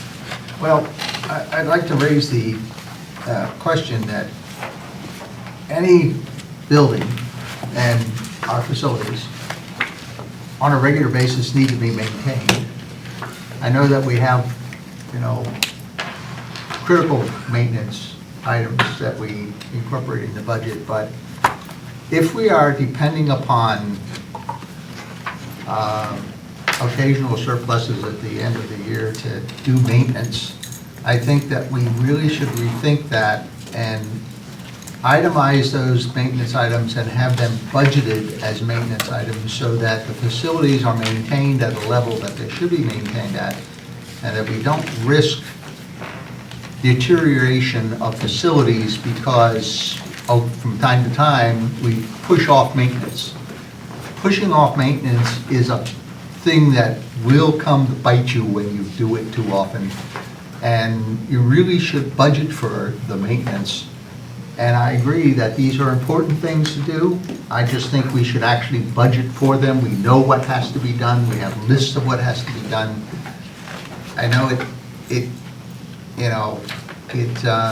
there's a reason for and a past practices that have brought this to this point, but I think we should really explicitly consider budgeting out those projects which really need to be done, should be done, and should be scheduled so that you don't risk pushing off needed maintenance because we have a bad year, it snows heavily, we get overtime, we don't have any surplus at the end of the year. Well, you don't get to do those maintenance items and you push them off. Well, maybe 1 year, not so bad. But if you do it 2, 3, 4 years in a row, you could have some serious building issues. You know that a slightly leaking roof suddenly becomes a real serious problem. And the parking lot, it's only one pothole, but next year there's 50. You really need to keep after these things. And so I just would like to see us think about that and consider an approach that says these things need to be in the budget as regular items, and that we should account for them and put them and deal with them. Mr. Weissman, your point is very well taken, but I would just point out to the board that pages 18 and 19 also contain accounts that there's contracted maintenance, there's repairs to grounds and repairs to buildings, there's repairs to equipment, and then there's preventive maintenance. So those a lot of the items that you're talking about, the day in, day out, month in, month out, year in, year out maintenance, a lot of those are paid for through these other accounts. The grounds and buildings projects are kind of standalone projects. They would be like the roads, the curbs. Yeah, parking lot renovation, I have the long jump pits, the runways in both of those high schools are in there. There was $100,000. But your point is very well taken, but, I know Pat will agree, the buildings and grounds are extremely well maintained. It's the bigger projects that we... I hear you, Yep. but the point is, there is a considerable amount of money that could be spent, and arguably should be spent, to maintain our facilities at the best possible condition.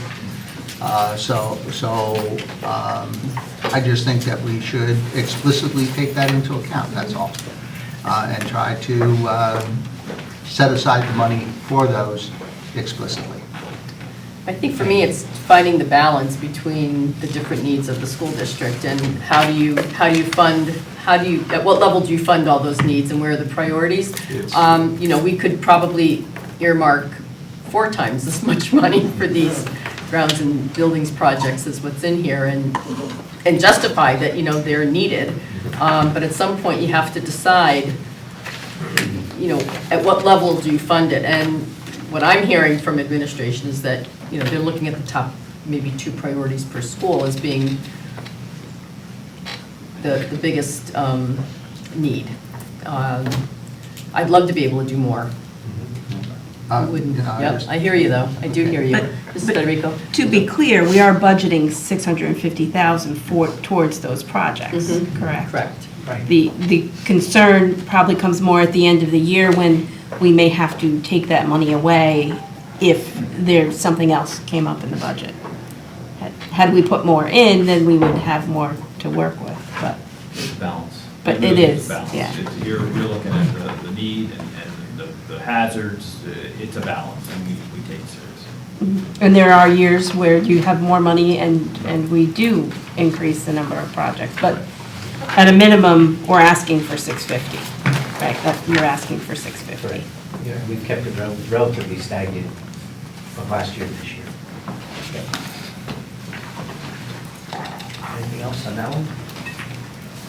Okay, so we've handled question number 24, so on to number 25. In Dr. Fieser's introduction letter, she states that the cost of natural gas and electricity is going down by $142,000, which it is. In the budget assumptions, bullet 7 states that natural gas and electricity costs will increase by 8 to 10%.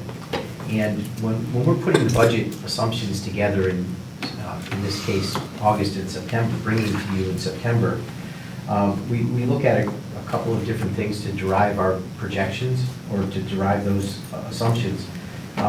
Mainly, we use the U.S. Energy Information Administration, or EIA, for those projections as to where cost is going to be. And then we also talk to our providers to get a pretty good idea of where it was. The cost of electricity and natural gas is not going down in a considerable way, but the reduction is due to what we believe is going to be our reduction in consumption.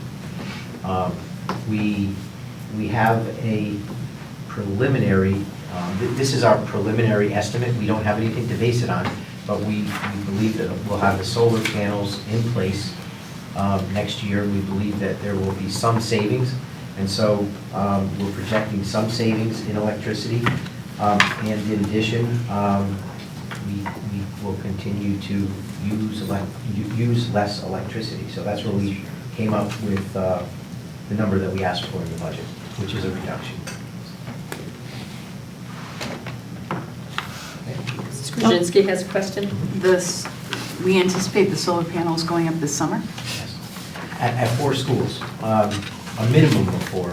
Our plans right now are, and again, as we said at the energy report in December, we still need approvals and things like that, but we have ZREC, and our plans are moving forward for Foreign Law, East Shore, and Mathewson.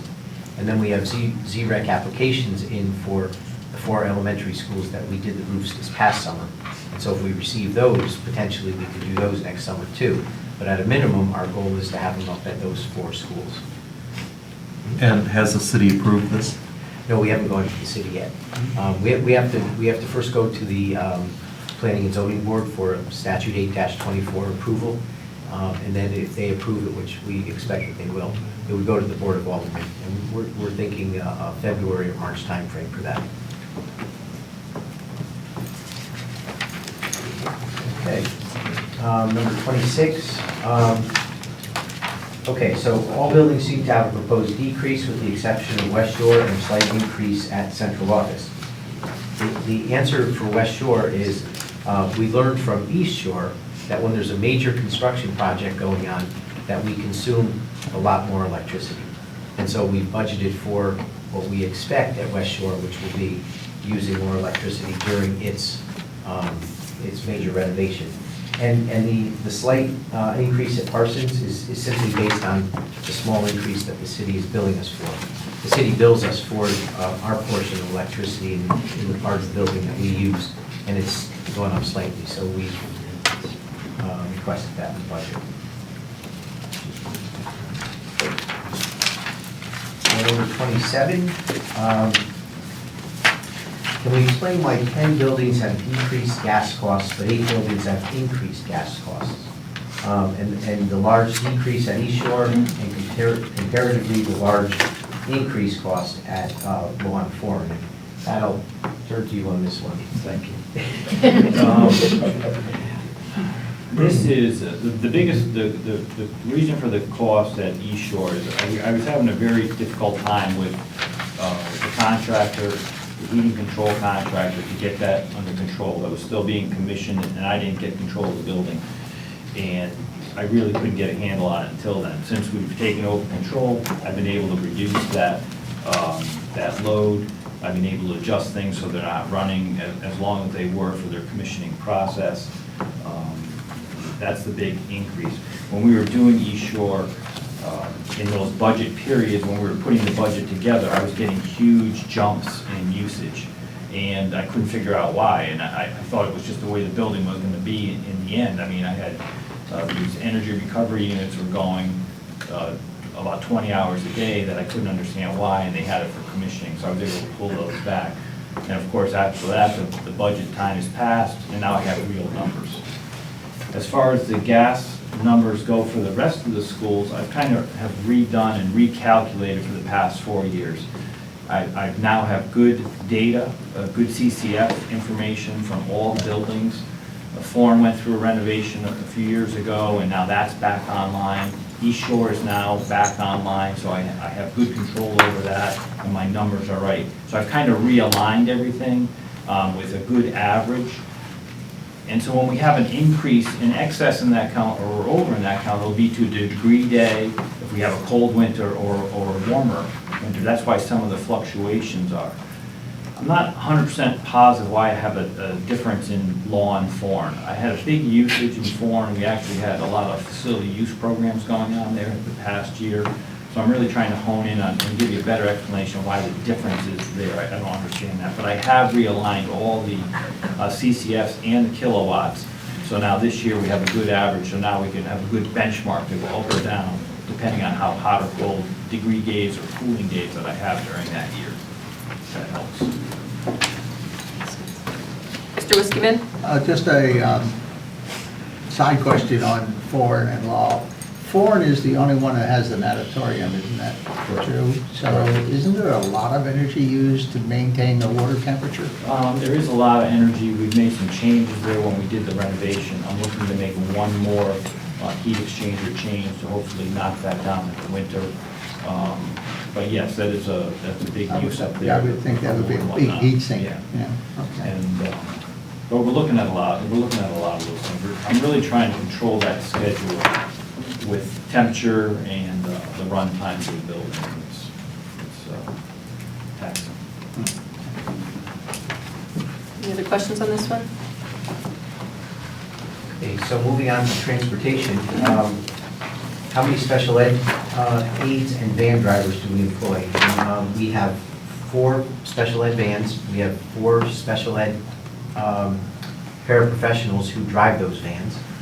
And in addition, we have approximately 30, the number fluctuates, but approximately 30 paraprofessionals who, before their day starts and after their day ends in the school, also act as transportation aides for those students who need them.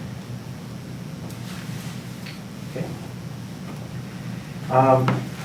Line 51, regular transportation, what's driving the decrease?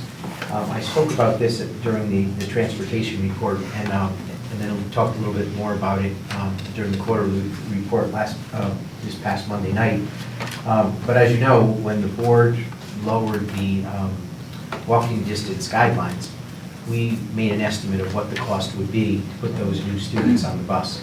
And we came in with really what was a worst case scenario, what the cost of putting those kids on the buses would be. Fortunately, and I said this the other night, and I mean it sincerely, a tremendous amount of work was put in by the transportation coordinator and the staff at Durham to realign the routes and get those new students onto existing or realigned routes. Because of that, we don't need the amount of money that we originally anticipated that we would, associated with the decrease in the walking distance guidelines. So that's basically the driver for the decrease in this coming year. We believe that the number, we now know where the students are, they're on the buses, and we'll have a decrease for next year. And that's balancing out the increase, the 3% increase from the Durham contract. Along with that, number 30, I spoke about this also, the $64,000 decrease in the non-public transportation account, and that's due solely to St. Gabriel's closing. And when the 16-17 budget was adopted, we didn't know that St. Gabriel's was going to close. So we budgeted for St. Gabriel's buses, and obviously we don't need them now, so that's where the decrease in that account comes from. Then special ed tuition. Carol, you're up. So, I can tell you that this was definitely the hardest part of budgeting for me, because there's quite an element of the unknown surrounding this particular line item. I worked closely with Jim to come up with this, this number, which does result in an increase, but how we went through this was we looked at the cost of the tuitions that we currently have in out-of-district placements.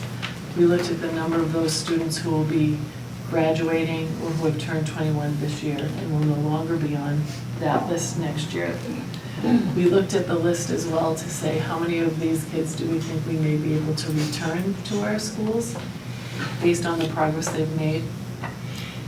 And then we also take a look at kids who we think may, I mean, again, you just never know, who have rising concerns in our school system, who may, but then that's never our decision, that's a PPT decision, but it's something that we kind of put in the back of our mind.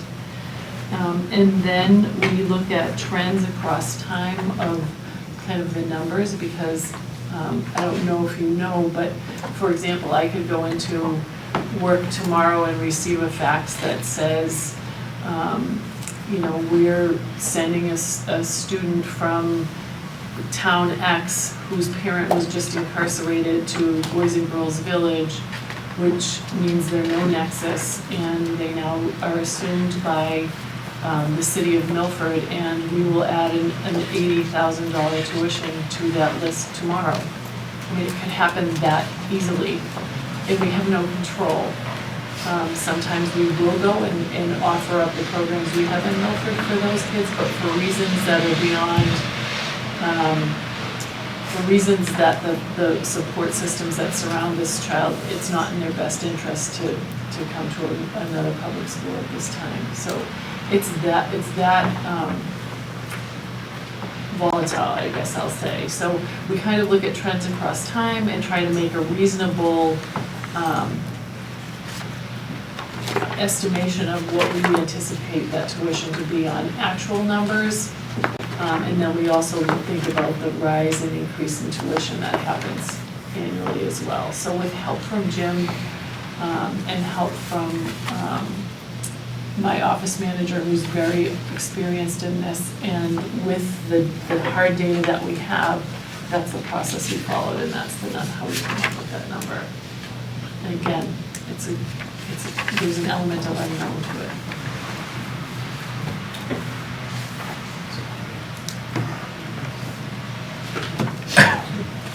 Any questions on that? Okay. Then we move to the educational supplies, and again, I'm going to have Mr. Bird address this. You know, some of this was addressed before, but we're going to address more in terms of the issue of books, et cetera. Sure. For number 32 and number 33, there's some questions about certain accounts, foreign and law, that there's not exact numbers. And this, as described in the answer here, each, as you know, we give a per pupil, perhaps you don't know, we give a per pupil amount to each of the buildings. And at the high schools, they have a little bit more discretionary options to where they place those funds. So you will see some minor differences based on the needs of individual buildings. Again, it's discretionary funds that we give to the buildings, and they're able to work with their staffs to allocate those funds where they believe it's best or most needed.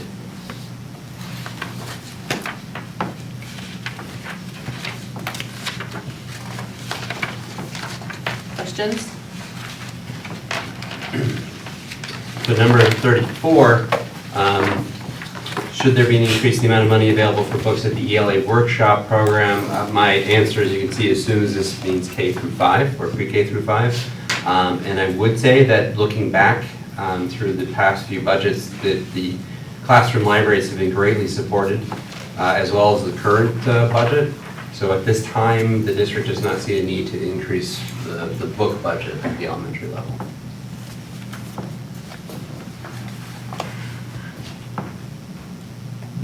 Yeah, I raised this issue because on a visit to one of the schools, that was a concern that they had. Now, this was 2 years ago.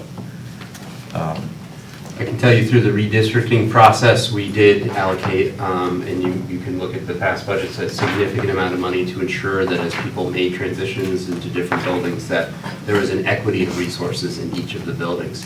I can tell you that most of these requests for any, additional books or to supplement if I have more books or a certain teacher, a third grade teacher, one classroom doesn't have as many as the other third grade teacher, that typically goes to the principal, that can go to the supervisor or to me, and I have not heard that since the reconfiguration. So, that may have been the case 2 years ago, and we do encourage people that if they need specific things to balance out, that they contact an administrator, and we typically are able to somehow find a way to even things out. Want to continue? Sure. So for number 35, I have to apologize and ask that we delay answering this question. Primarily, this is about climbing walls, because I just discovered that tonight that Meadowside does not have a climbing wall. I was working under the information that Pumpkin Delight is the only elementary school that does not have one. Meadowside does not as well. We know that Pumpkin Delight is difficult because primarily these are in, if you've been to the elementary schools, they're in the cafeterias, and just the way that Pumpkin Delight's cafeteria is set up, it makes it difficult. But I have to do a little bit more research as to why, primarily, most of these things come through requests. So I'm gonna have to do some more research and get back to you tomorrow night. If I could point out, 822, it states that the replacement of the climbing wall is at Meadowside, so is that typographical I'm sorry, error? it's Mathewson, correct? The replacement is at Mathewson, which isn't accurate. That came through their, I believe, their Page individual 822. building equipment request, because there is the original climbing wall, and it's starting to deteriorate. It's no longer safe for students, and it may not be up to current codes as well when it comes to climbing walls. So I will get more information and get back to you tomorrow night as to how we didn't have both those schools on this question. Did you have another question, Ms. Krasinski? No. I have a follow-up. Yes, Dr. Gregory. What is the impact on liability insurance for having climbing walls in the elementary schools? I'm going to have to direct that question to Mr. Riccitelli. I'm sorry, I was. Is there an impact on our liability insurance by having the climbing walls? Not really. I think there's certain equipment in schools that is common to schools, and, our liability insurance is through KERMA, who insures a great majority of the school districts and municipalities throughout the state. I don't think it affects it in a great way.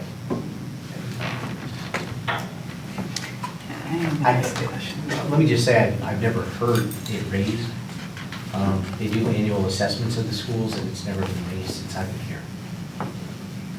Ms. Krasinski? Are the climbing walls used in physical education classes, or are they? Yes. They are? Yes, that's my understanding. Okay.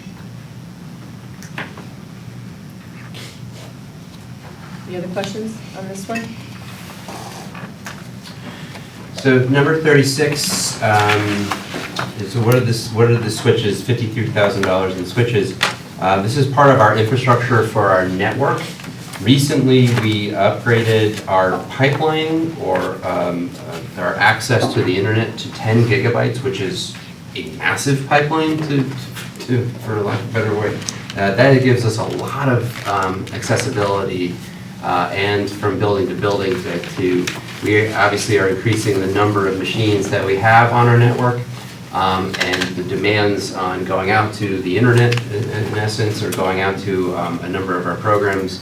I'll give you one example. Our student management system is a web-based program. So for teachers to log on, they have to take attendance. That's all through online pieces. So the majority of our life is spent online. So that pipeline was absolutely necessary.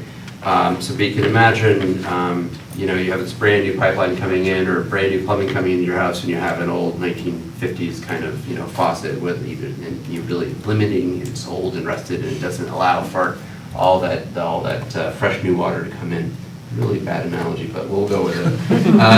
But anyway, so the switches are the piece that all this information is coming in, and if it can't keep up with the requests going out from someone sitting on a laptop or a computer and all the information coming back in, essentially what that does is it speaks to all the individual computers and network servers. And if we don't have modern systems, then there's no point in having this upgraded pipeline. The switches themselves cost about $4,000 each, and the majority of them right now we're replacing are at the high school. I apologize again. Mr. Riskman? Just to mention, it's not uncommon for an individual homeowner to have a gigabit switch these days. So 10 gigabits is not really all that much based upon today's current technology, which is rapidly growing. Just to let you know that it's not unusual in terms of the amount of data. We're streaming movies live streaming them, and it's just incredible amounts of data going down those pipelines. So, yeah, I applaud you for trying to keep up. It's also a part, I applaud our management system, IT management system. They have an incredible rotation going on, replacement plan. It really ensures that we are up to date on all of our computers and equipment.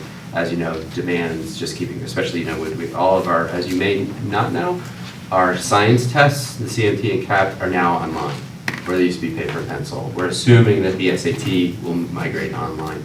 So, we're going to have 500 students taking the CMT at the same time. That's a significant demand, because it's all web-based on secure browsers. So we do an incredible job here, and I really have to give them the kudos for that. Number 37, the new pathway. It seems that this question is asking, we didn't make it clear as we were going through the pathway that we would require new computers and office furniture, and really this is up to the board to make this decision. This is the decision through the entire process, as I described in the fall, that brought us to the entrepreneurship and business management pathway. And when we went back to the buildings and went back to the teachers and the departments and said, okay, what would enable this pathway to really be successful? They took a look at their current business labs, and I took typing classes on a typewriter. And it's similar to those setups. It's rows of desks, and the typewriters were replaced by desktops. And the furniture is not movable, it's pretty much stationary. So you can imagine in a modern business environment, that's not the way that things are done. We're trying to create flexible spaces, flexible furnitures. There's all sorts of different types of furnitures. I've seen triangle desks that you can put into a circle, you can put into a square. There's lots of different flexibilities there, as well as having laptops, which enable students to work in a variety of ways. So this is the estimated amount for the 2 computer labs to be upgraded to be in this modern approach, as we'd like to see for the business pathway. But again, it's the vision of the board to create the second pathway, and it's really up to you folks to determine if this is something that you would like to support. But this is our approach to it from the administrative side of this is what we feel answers the vision that was created by the district. Questions? Mr. DeGrego? What happens to the old furniture? Are you looking for some? I was just wondering if it's going to get utilized, or is it, Dumpster. Depends on what, we'll try and cycle it through. If it doesn't go, we'll donate it. As for computers, to follow through with that, again, the IT department does an incredible job of determining the age of those computers and then cycles those through. Typically, for example, there's less of demand in an elementary computer lab than there is at a high school computer lab. So we see that sometimes we were able to put those in places where there's not as much demand, but eventually they'll get caught in the replacement cycle, and they'll all they are, my understanding, recycled. Correct. thank you. Ms. Federico? Thank you, Madam Chair. I just want to comment. We've been talking about this pathway concept for quite a few years, and I think I always looked at it as something that the board was planning to invest in for the future of the school system. And I think we were very pleased last year when the computer science career pathway came into being, and you were able to do it for such a small amount of money. And I think, again, I think this is a relatively low amount for an investment in our school system, in, what's one of the things that's going to lead towards the future. And I commend you for coming back with a proposal that I think is so low for something that we've been talking about for a while, and something I think that's going to add significant value to the school system. So I'm pleased with the numbers where they are. And I think, on the flip side, back to some of our discussions, had we gone, the medical route, we could be looking at potentially much bigger dollars here. So I'm happy with this amount. And the last. Ms. Tobias has a I question, just have a sorry. question quick on this too. This is for both high schools, right? Yes. Correct. Last question, actually, you received the corrected sheet on this. One of you, thankfully, pointed out an error on Appendix F, which on page A18, which is the education cost analysis / per pupil expenditure. And again, the figures were all correct, but the percent of total cost increase was incorrect. So the actual correct percent was a minus 0.1%. So we've provided you with the replacement sheet that has that corrected. Questions on that?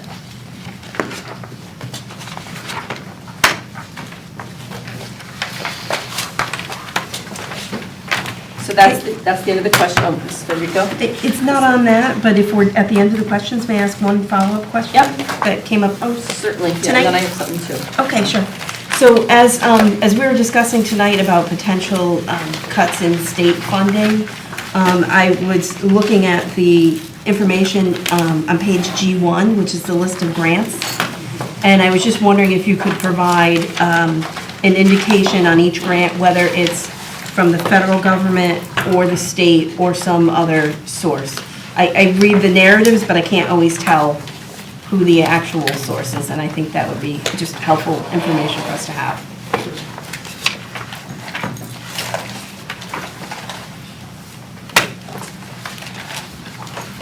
So going back to the situation with the DDS and the out-of-district, and the placements, and what, the question on the exposure,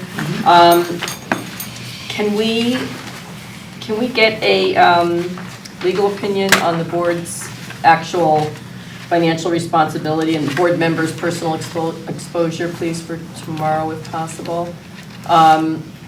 It's always been kind of jokingly said that if the board doesn't have a balanced budget, the board members are responsible for it. But I distinctly remember, I think in our last round of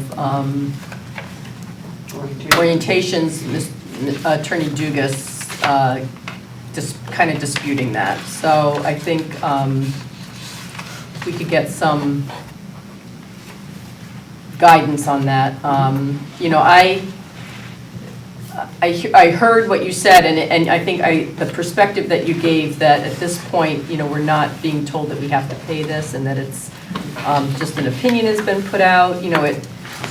It eases my mind a little bit, but I do think having that information might be helpful for board members. We can do that.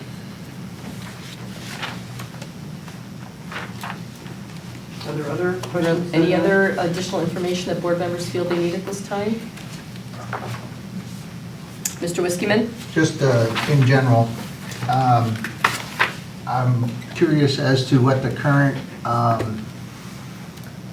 equipment cycling for computers and related equipment is, whether you're on a 3, 4, 5, 6 year kind of a cycle, and what the typical average annual budget expendiure is.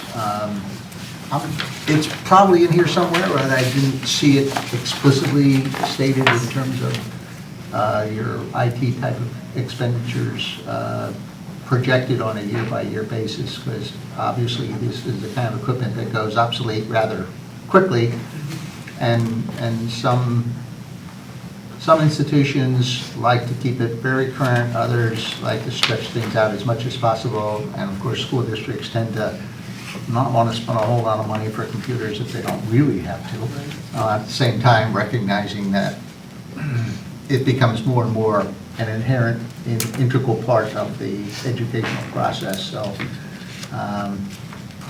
from a philosophical standpoint, I just want to try to understand, are we focusing on trying to keep very current, or are we trying to stretch things out a little bit? You know, it's not uncommon to hear 5-year cycles, but some equipment goes out of usage in as little as 3 years.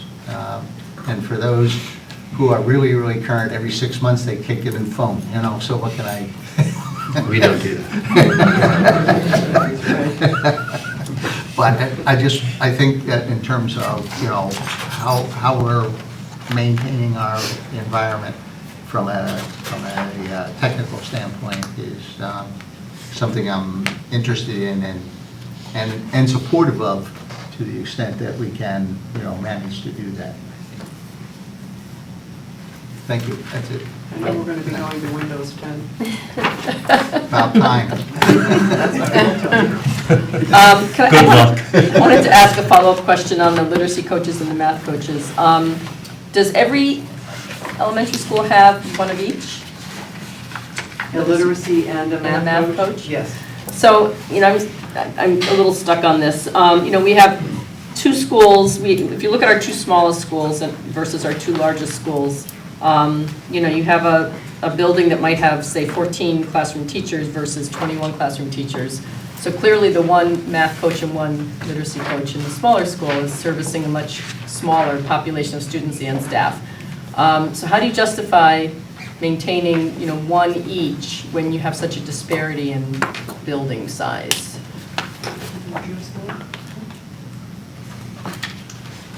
This is a question for now. Yes, sorry. That is our current model, and it's something that we will take a look at. And, you know, as I said, we take a look at our entirety FTEs. We have the reduction in the budget, but we haven't made the final decisions of where those are coming from. I can tell you that those positions were put into place as part of, and again, this predates me, it really was to, as I believe it came out of as part of some of the recommendations from DMC, I could be incorrect on that. No, There was interventions then.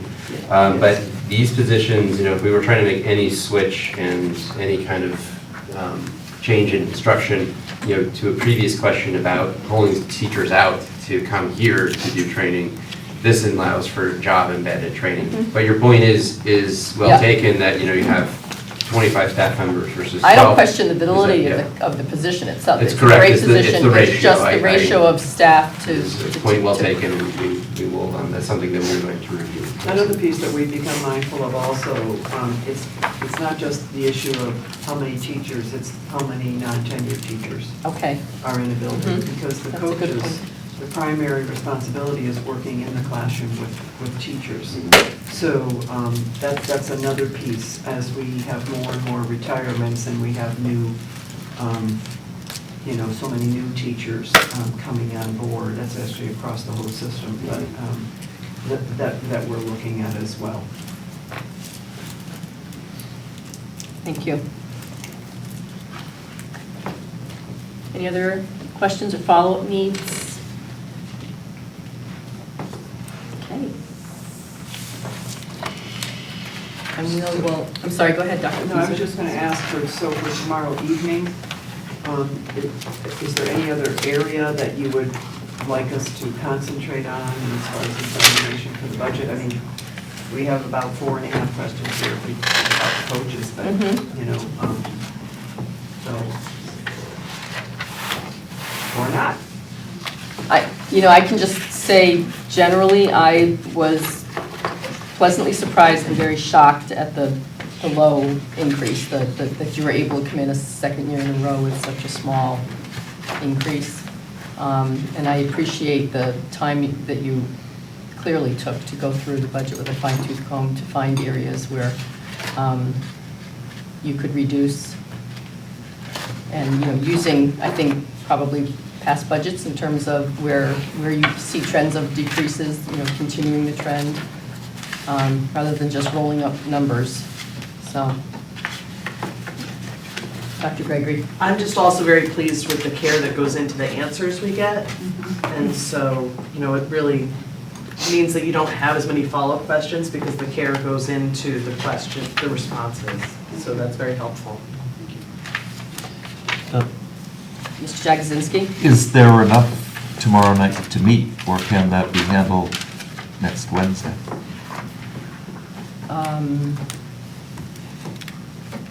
Well, how's the board feel about it? I can personally say I don't need my question tomorrow or in a workshop. A typed response to the openness, the exposure, would be sufficient. That could be emailed, right? Yeah. Well, we do have the option of just not meeting tomorrow night at all. We can't vote tomorrow night because the agenda has already been posted, so that's not an option. We would have to just cancel tomorrow night's meeting and then come back on Wednesday. How do you feel, board? Do you want to cancel tomorrow night's meeting and come back on Wednesday to finish up any? I hate to miss another meeting, Oh, I'm but sure you do. I would be willing to make the sacrifice. All right. I'd say yes. Is there anybody that has any strong desire to come back tomorrow? Well, what is this again? My chance? Isn't that what you told me Monday? So you just want to vote against us.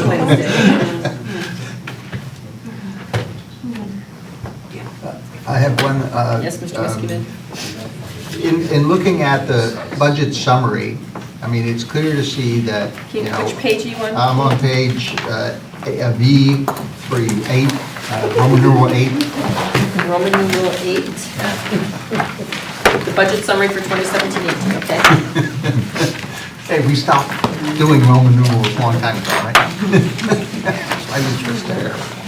At any rate, it's clear that the differences are highlighted, and I just see that, a couple of areas. One, the total benefits, in particular, a 6% jump in total benefits compared to a 0.4% in total salaries.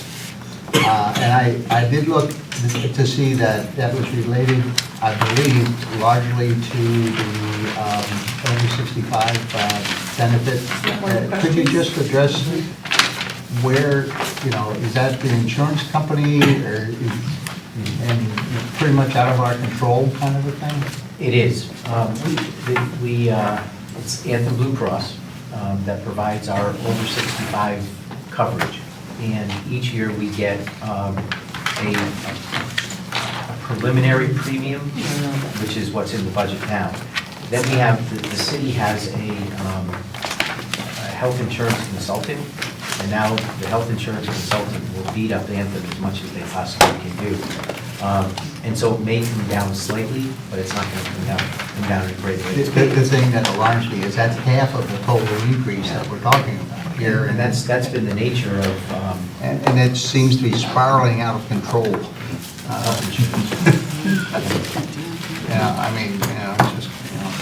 not happy about it. But it's not really a discretionary thing that we can do anything about. No, it's all experience-based, and, they'll give you all the, charts and graphs and everything else to explain, what the experience is and why the rates are going up.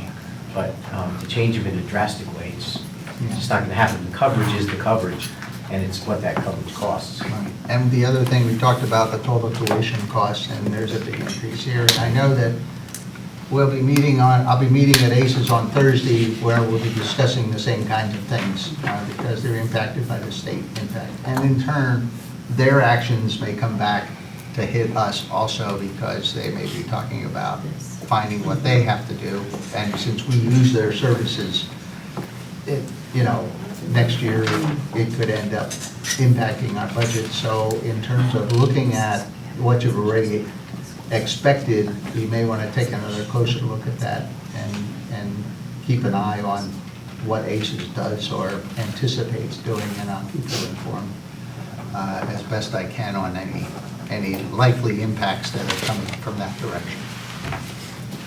That's all I have. All right. So if there's nothing else, anybody else? Motion to adjourn? I'm sorry, public comment. I have an issue, I'm like, I did this on the other night too, I forgot public comment, I'm sorry. You don't have to read it for me. Well, I do. Speakers may offer objective comments about school operations and programs. The board encourages speakers not to express personal complaints or defamatory comments about the Milford Board of Education personnel or any person associated with the Milford Public School System. Security issues and matters relating to negotiations and grievances will not be permitted, consistent with the principles of the Federal Right to Privacy Act. Discussion of students is prohibited absent parental waiver. Public comment is limited to agenda items only. Please limit your comments to 3 minutes and state your name and 10 address. seconds. Kathy Burney, 96 Centennial Drive. I just wanted to comment, this whole thing with DDS. If you recall, last year we went through this whole thing with the kids attending the magnet schools and how all of a sudden they were going to charge the districts for those kids.